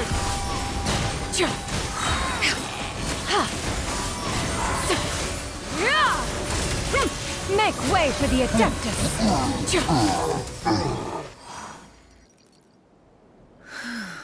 Those monsters would hardly have pursued you with such ferocity without sufficient incentive.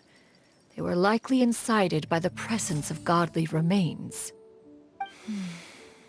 Said godly remains, in turn, were likely drawn to the trace of one scent on your body. One was, after all, an active participant in the Archon War. Some of the gods were likely shattered by contraptions of one's very making. In the end, one was relieved to see you endure through the night. At the break of dawn, one heard an infant's cry pierce through the air, and one saw you carefully cradle the child to your chest. Although certain mortal matters remain foreign to me, one could not help but be moved by your joy. To see you happy, that was more than enough.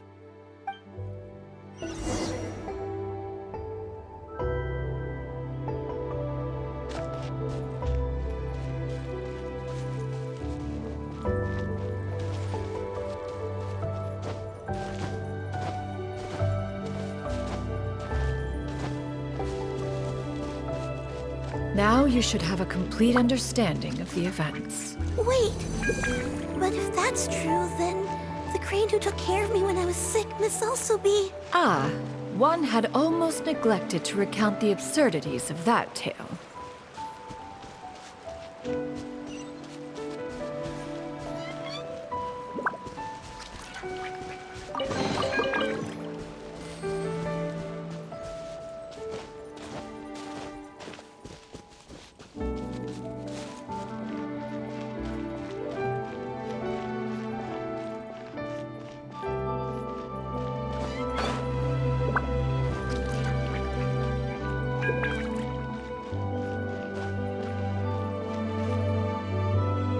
Just as you and I troubled one with her antics, so did you give one many a headache.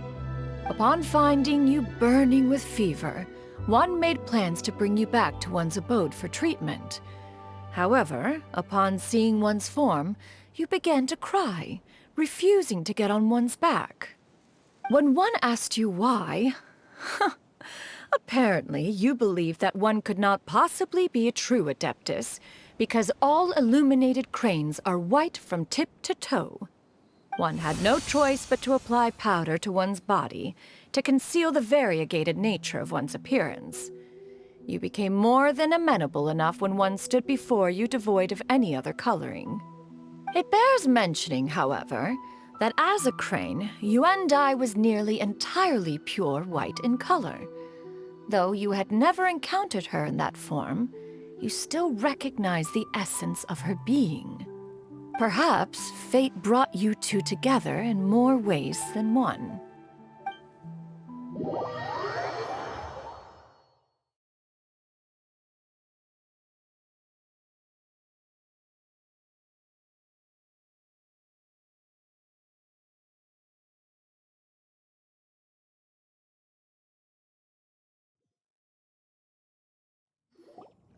Now all has been revealed. One owes you an apology, you and I. One recognized you upon your very entrance into Wanmin restaurant. One has always viewed you as a disciple of equal standing with Ganyu and Shenhe. Indeed, One wished to bring your story to a satisfactory end with this visit to Liyue Harbor. Still, one could not reveal your identity right away. Had one simply informed you of all you had lost, all those cherished memories would merely have become the fictionalized account of another. Memories are most meaningful when recalled by those who lived through them. Would you not agree? Even if the process was painful and arduous to experience. Have you any further inquiries? Master, I must ask, if you found me all those years ago, why did you leave me be, even though you knew about my mistake? Why did you not bring me back to Mount Outsong by force?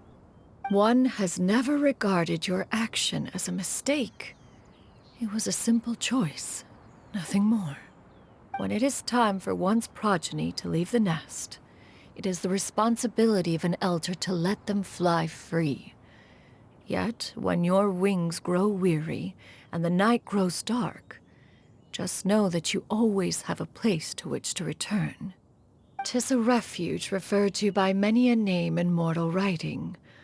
Home, nest, haven. Whatever its denomination may be, its essence remains quite unchanged. One speaks, of course, of a place not unlike one's own abode. One's disciples are free to come and go as they wish, yet the door remains forever open to those who wish to return. One rather hopes you count yourself among them. Thank you. Thank you so much. You and I. One expects you too have sensed the rapid deterioration of your condition as of late, have you not? 40 years ago, you chose a path without a future. Though one used one's own blood to provide you with a few decades of extra time, it merely delayed the inevitable. One may have extended the path, yet one was unable to alter its final destination. Even the power of an adeptus has its limits. Had your condition continued to deteriorate, you would have forgotten your life as a human entirely.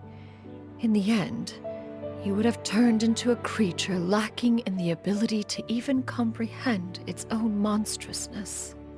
Fortunately, you were able to avoid that scenario by reclaiming your memories. Though one sped the process along by providing some guidance, the result is entirely a reflection of your own effort. So, what's gonna happen to Granny? One will help her reclaim her original form as a wild crane. If it be fated, she may recover her sentience one day. She's gotta go back to being a regular crane, huh? Master, you've already done more than enough for me. I don't know how I could possibly repay your kindness. This is a better result than I could have ever hoped for. How much time do I have left? Not long. The transformation is imminent. Granny?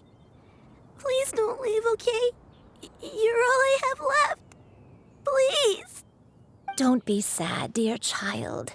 Granny has led a wonderful life. My only regret is having to leave you behind. Don't forget to eat well, okay? A growing young lady like yourself needs lots of good food to grow big and strong. Promise Granny you'll take good care of yourself when I'm gone. I promise, Granny. I'll do whatever you say. Good girl, good girl. Don't worry. It's not goodbye forever. Granny's gonna become the most formidable crane in all of Mount Outsong. Granny will train day and night. I won't stop until I can turn into a human without having to rely on anything but my own power. When that day comes, we'll be able to live together again. You and I. How's that sound? Good. That's a good girl. Even though we won't see each other for a little while, as long as we both work hard, we're sure to meet again someday. I'll eat well, Granny. I promise. And I'll wait for you, no matter how long it takes. I'll wait for you to come back. That's a good girl. Then Granny really has no more regrets. I'm so sorry, Master. Thank you for everything.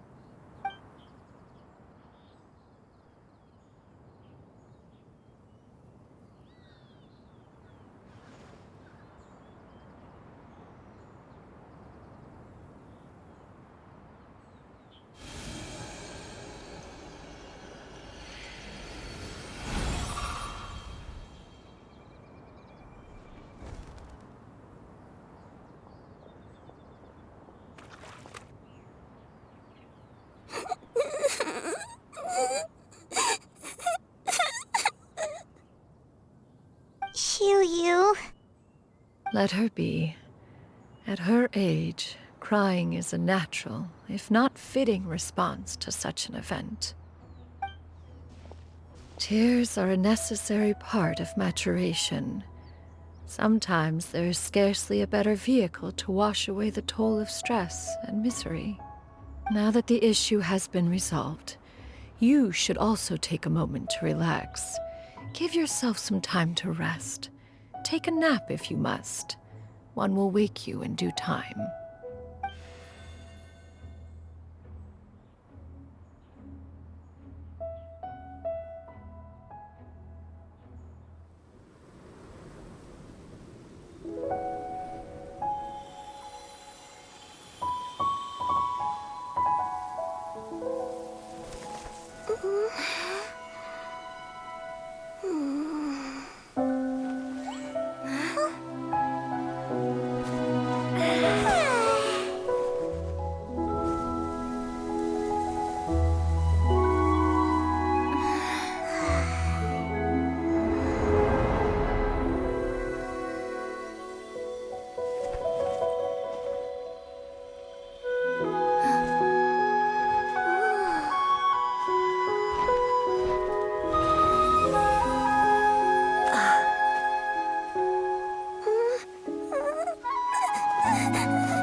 We would see each other again, that our days of separation would finally end, and all my troubles would be behind me.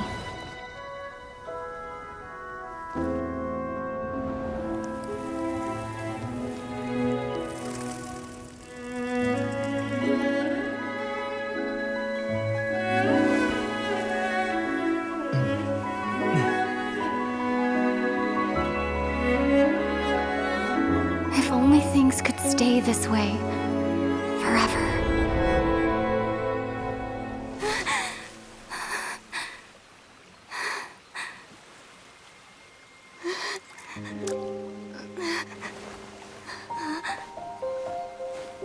A nightmare? Curious. If you're relaxed, shouldn't your dreams be pleasant? It was a good dream. It's just... You weren't ready to wake up.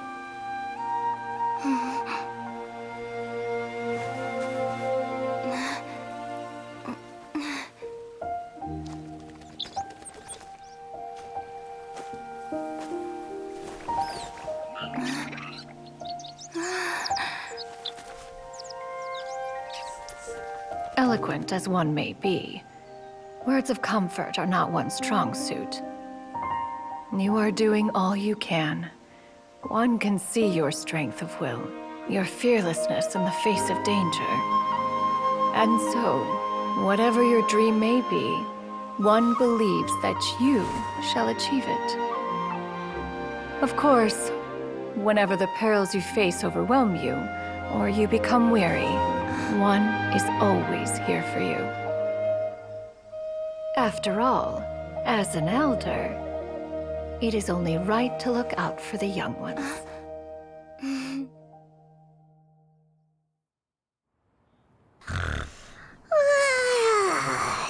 Grilled chicken drumsticks. Huh?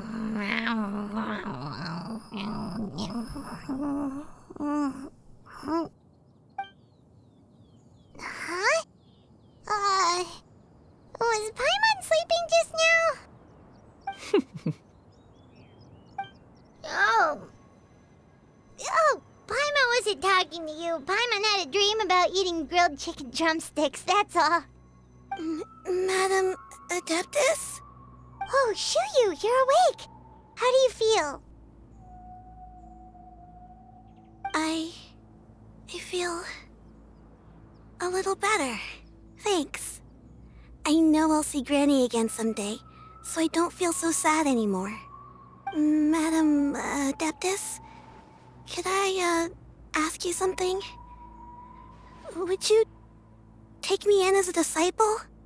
Oh, and have you reasons for this sudden interest? I know Granny thought what she did back then was wrong. She felt really bad about it. But without that mistake, I would have never been born. Even though Granny lost her memories, she never forgot to show me how much she loved me. So, I thought maybe one day I could become a cool Adeptus like you and help a whole bunch of people, just like Granny wanted to do. Upon some reflection, one supposes you are no mere mortal. The fact that Yuendai's blood flows through your veins is proof enough of that. If this is what you desire, one shall make it so. Thank you so much, Madam Adeptus. No, I mean, Master. Xianyun, are you sure about this? Paimon's gonna let you in on a little secret. We've seen Cloud Retainer's 2 other disciples, and they pretty much eat nothing but bitter herbs like Genshin and violet grass.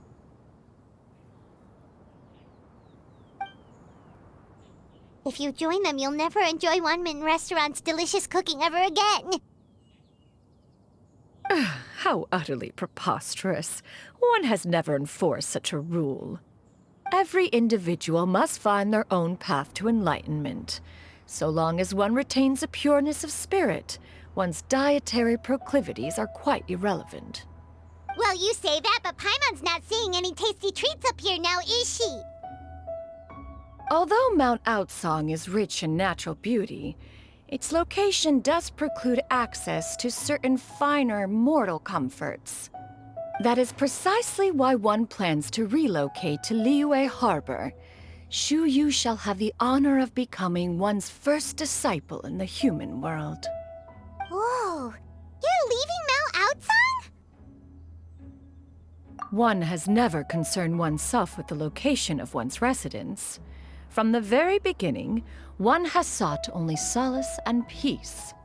Yet in the end, all of one's disciples ended up in Liyue Harbor. Ganyu, Shenhe, Yuendai, they all chose a life among the mortal world. One has reflected on this fact for many years now. One can only assume that it is due to some failing on one's part as an elder or master.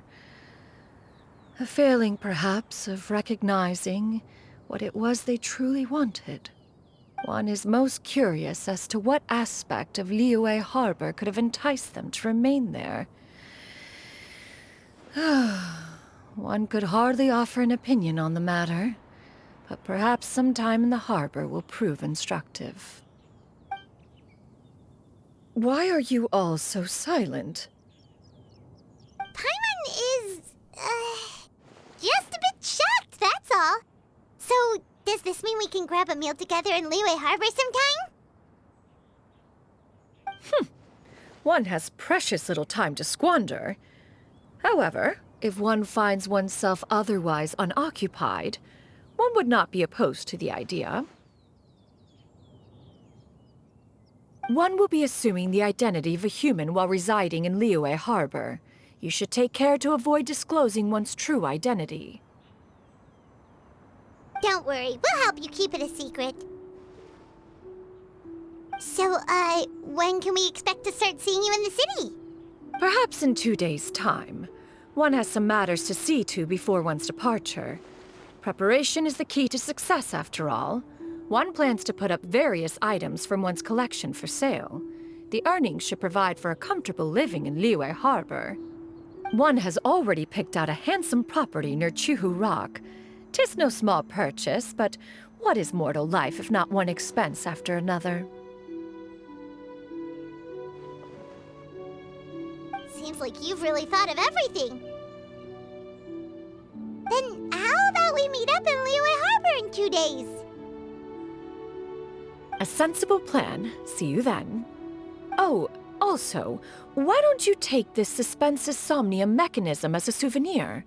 Anytime you should feel ill at ease in the future, you may try quieting your mind and sitting in meditation as you listen to its melodies. It might help you find a new perspective. Awesome! Thanks, Cloud Retainer! Hey, didn't we promise Xingqiu that we'd tell him what we found out? Should we make a trip to the Feiyun Commerce Guild? It's totally up to you.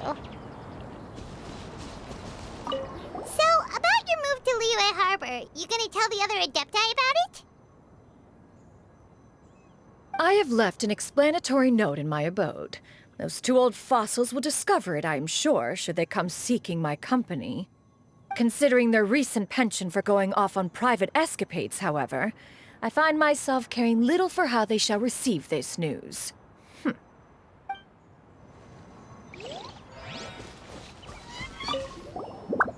the way, Xianyun, we have a friend who helped us learn a lot of information about your granny. Is it okay if we tell him the full story? Sure, I don't think Granny would mind, as long as you don't tell a whole bunch of people. I don't think she'd want too many people to know. They might go to Mount Outsong and start bugging her about it. Granny needs to focus on her training, you know? But telling a friend or two is probably fine. No worries, our friend can keep a secret.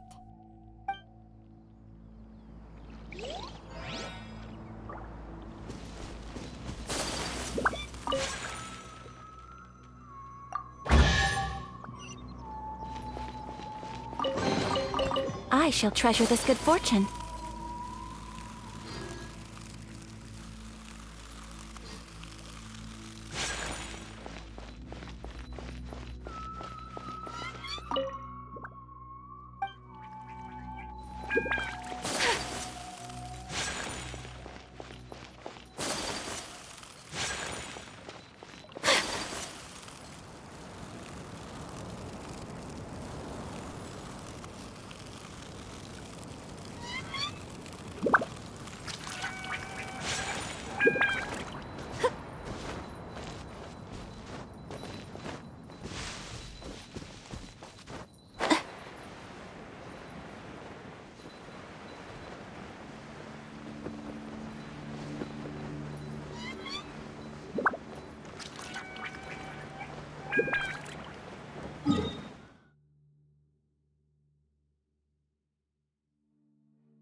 We meet again, dear friends. How did everything go? Great! And it's all thanks to you! Ah, I see. So the stories didn't get it right after all. Even though she was a celebrated heroine, she had to bear a heavy burden that most could not hope to understand. Thank goodness for the help of that Adeptus. At least she was able to recover what she had lost.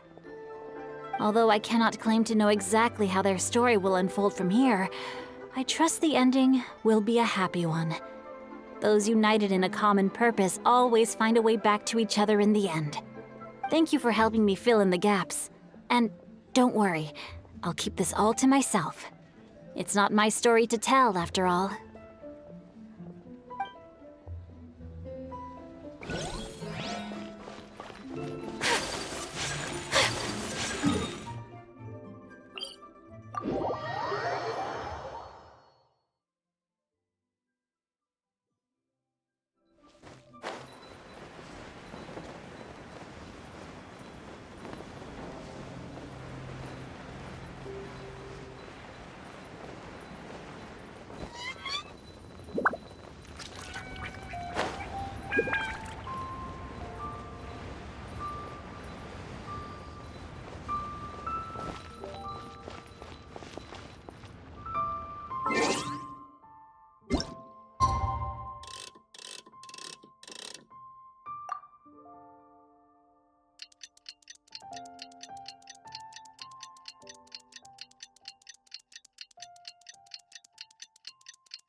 So this is a day in the life of the traveler. I'm learning more about you.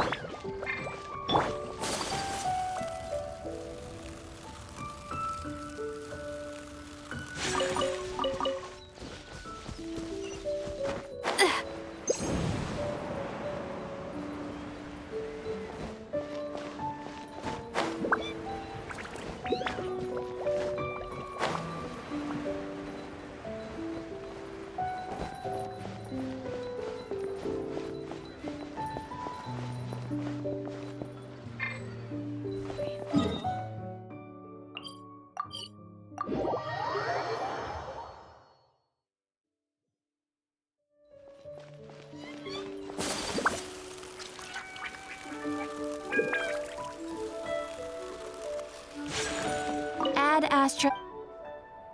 Thank you for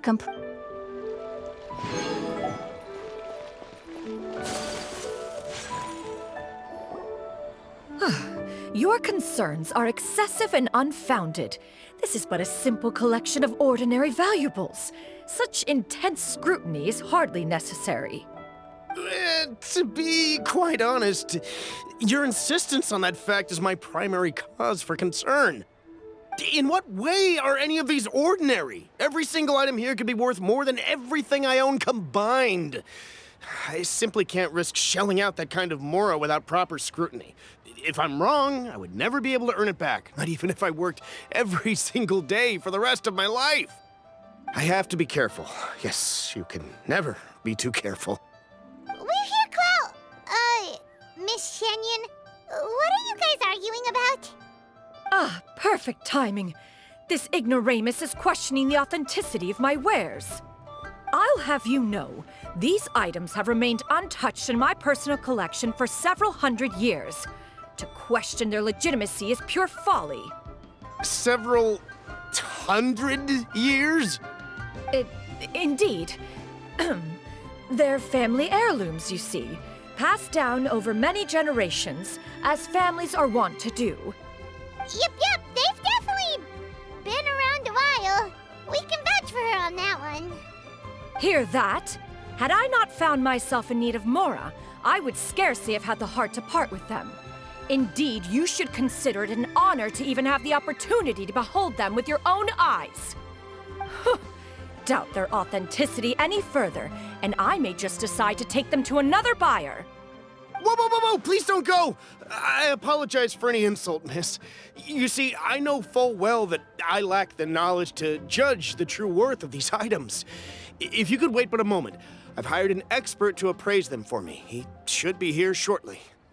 An expert, you say? Very well.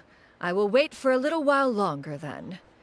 Traveler, Paimon, this is my new residence. If you have cause to seek my company in the future, this is where you can find me. Master! Oh, it's you two again. Hello. Xianyun! You got a new outfit! It looks great on you. Mm-hmm. Master made it for me. I like it too. Huh? You know how to make clothes?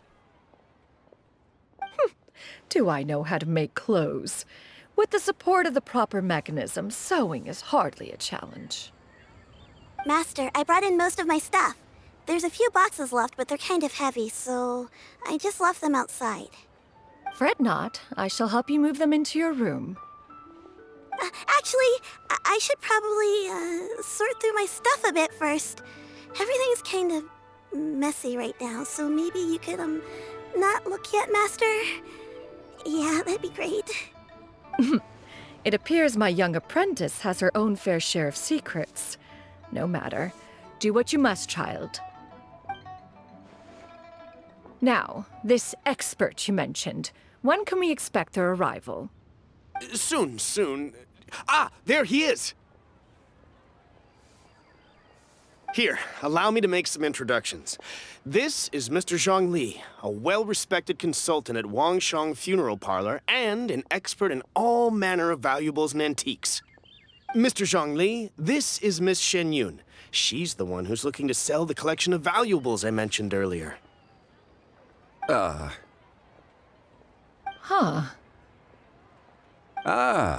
If it isn't Miss Xianyun. It has been quite some time since our last meeting. What a serendipitous reunion. Indeed, most serendipitous.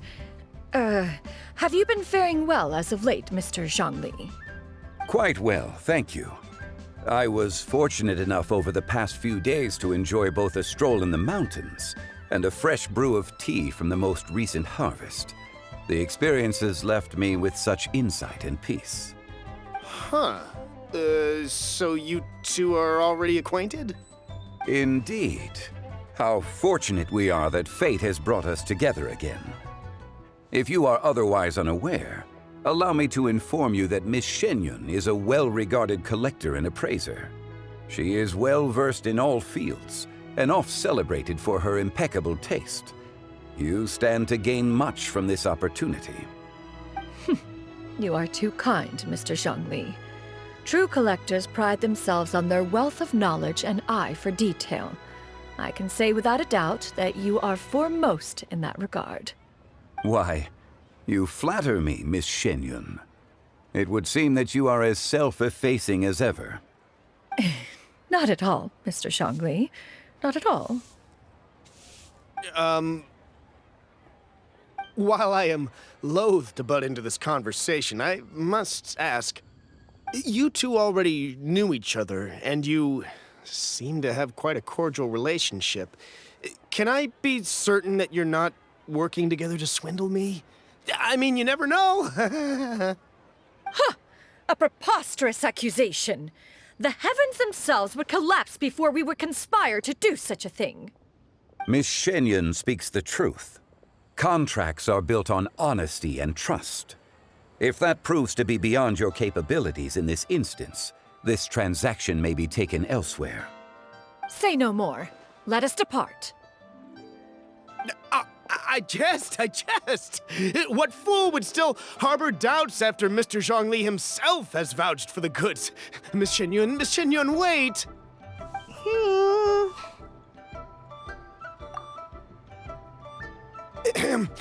I deeply apologize for doubting you. So, Mr. Zhongli, could you please give me a final verdict on the value of these items? There is no cause for concern. They are indeed rare and precious valuables.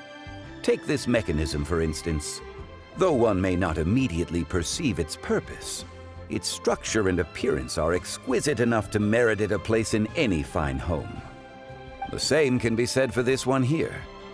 Few could hope to possess an item that so perfectly blends mechanical wonder with geometric grace. I am sure you have heard from your travels that the study of mechanisms is among the most wondrous arts in this world. With that in mind, I earnestly recommend procuring every last item in this collection. All right. Since I hired you as my consultant, Mr. Zhongli, I shall, of course, trust your good opinion. Then, in that case, Miss Xianyun, I'll take the lot.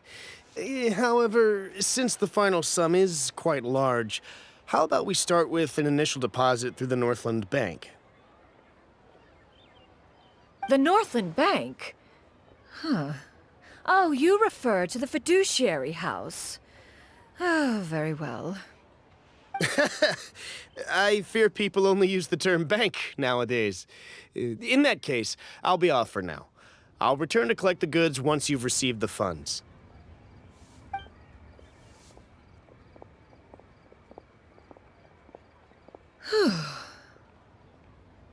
Zhongli! My friends, have you been doing well? We've been great! How about you? Paimon didn't know you were such a busy consultant!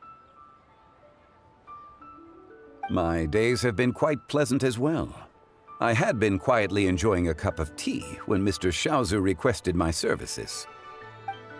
As for you, Miss Xianyun, I presume you must be looking to settle in the city? I must say, the name Xianyun sounds exceedingly strange coming from you. Perhaps you could dispense of that particular epithet in further conversation. Whatever for. Am I not addressing you as a friend should? Well, that is true, but... Alas, refer to me however you will. After all, a name exists such that others may address you with it. One is hardly ignorant of that fact. It would seem that you have gained many valuable insights over the years, Cloud Retainer. One has indeed. One's previous days were all brief. Now that one has made up one's mind to move and settle, one has gained a much better appreciation of the hubbub and commotion of the city, as well as the people's hard work and ardor. This city is much changed from how it was more than 1,000 years ago. Not unlike the ocean tides, so too shall the movement of people ebb and flow. From turmoil to peace, enlightenment to aspiration. Human society possesses limitless potential. In another 1,000 years, the scene we witness here may change in ways that are impossible for either of us to imagine. Alright, that's enough reflection for one day. No need to get all sentimental on us. You make a valid point, Paimon. Now that the sale has concluded, what say one plays the host as we try some specialty dishes together? One must profess great interest in trying bamboo shoot soup. Perhaps you have forgotten, Cloud Retainer, but I once tried my hand at that dish. You were at the table on that occasion, so logic dictates that you should have already tried it. Oh? What occasion was this? It was a reunion between friends several centuries ago. Alas, you must have been too preoccupied to secure yourself a portion. Or perhaps our other companions simply availed themselves of faster reflexes on that occasion. Huh! Hardly. 'Twas most certainly out of consideration for the others in attendance. In but a moment, one will show you what it means to have a true deftness of hand. It is settled then.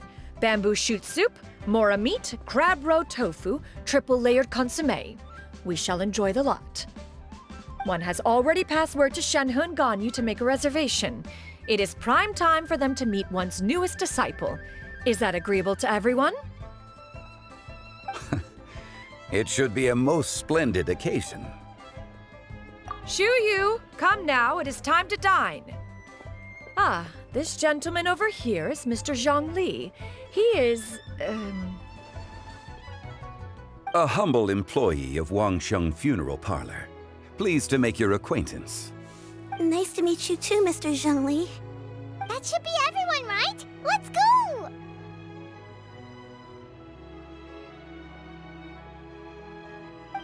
Sounds good.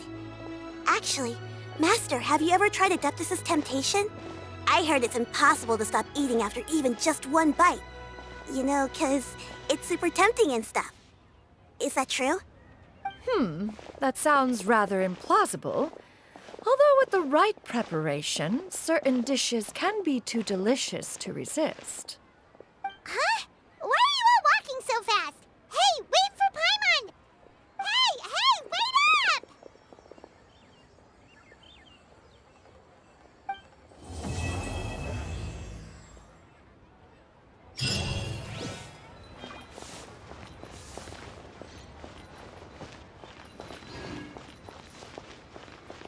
Hey there.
Try something new at the Wanmi restaurant.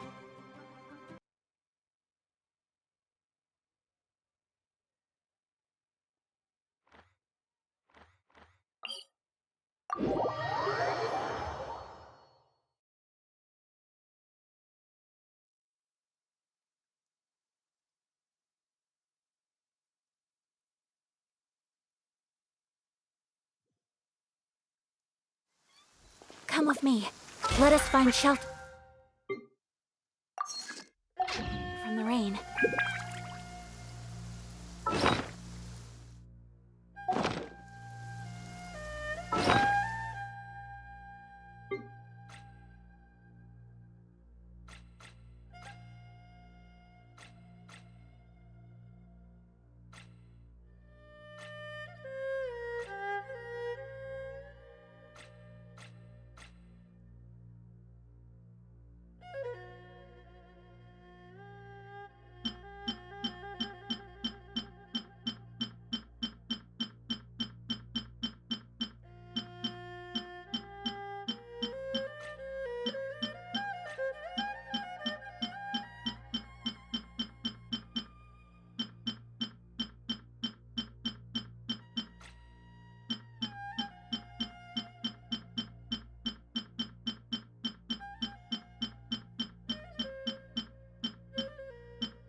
There's a pleasant breeze and glorious sunshine.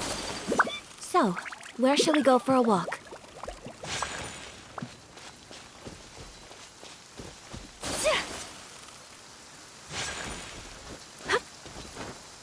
Come with me. Let us find shelter from the rain.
There's a pleasant breeze and glorious sunshine. So, where shall...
This realm is...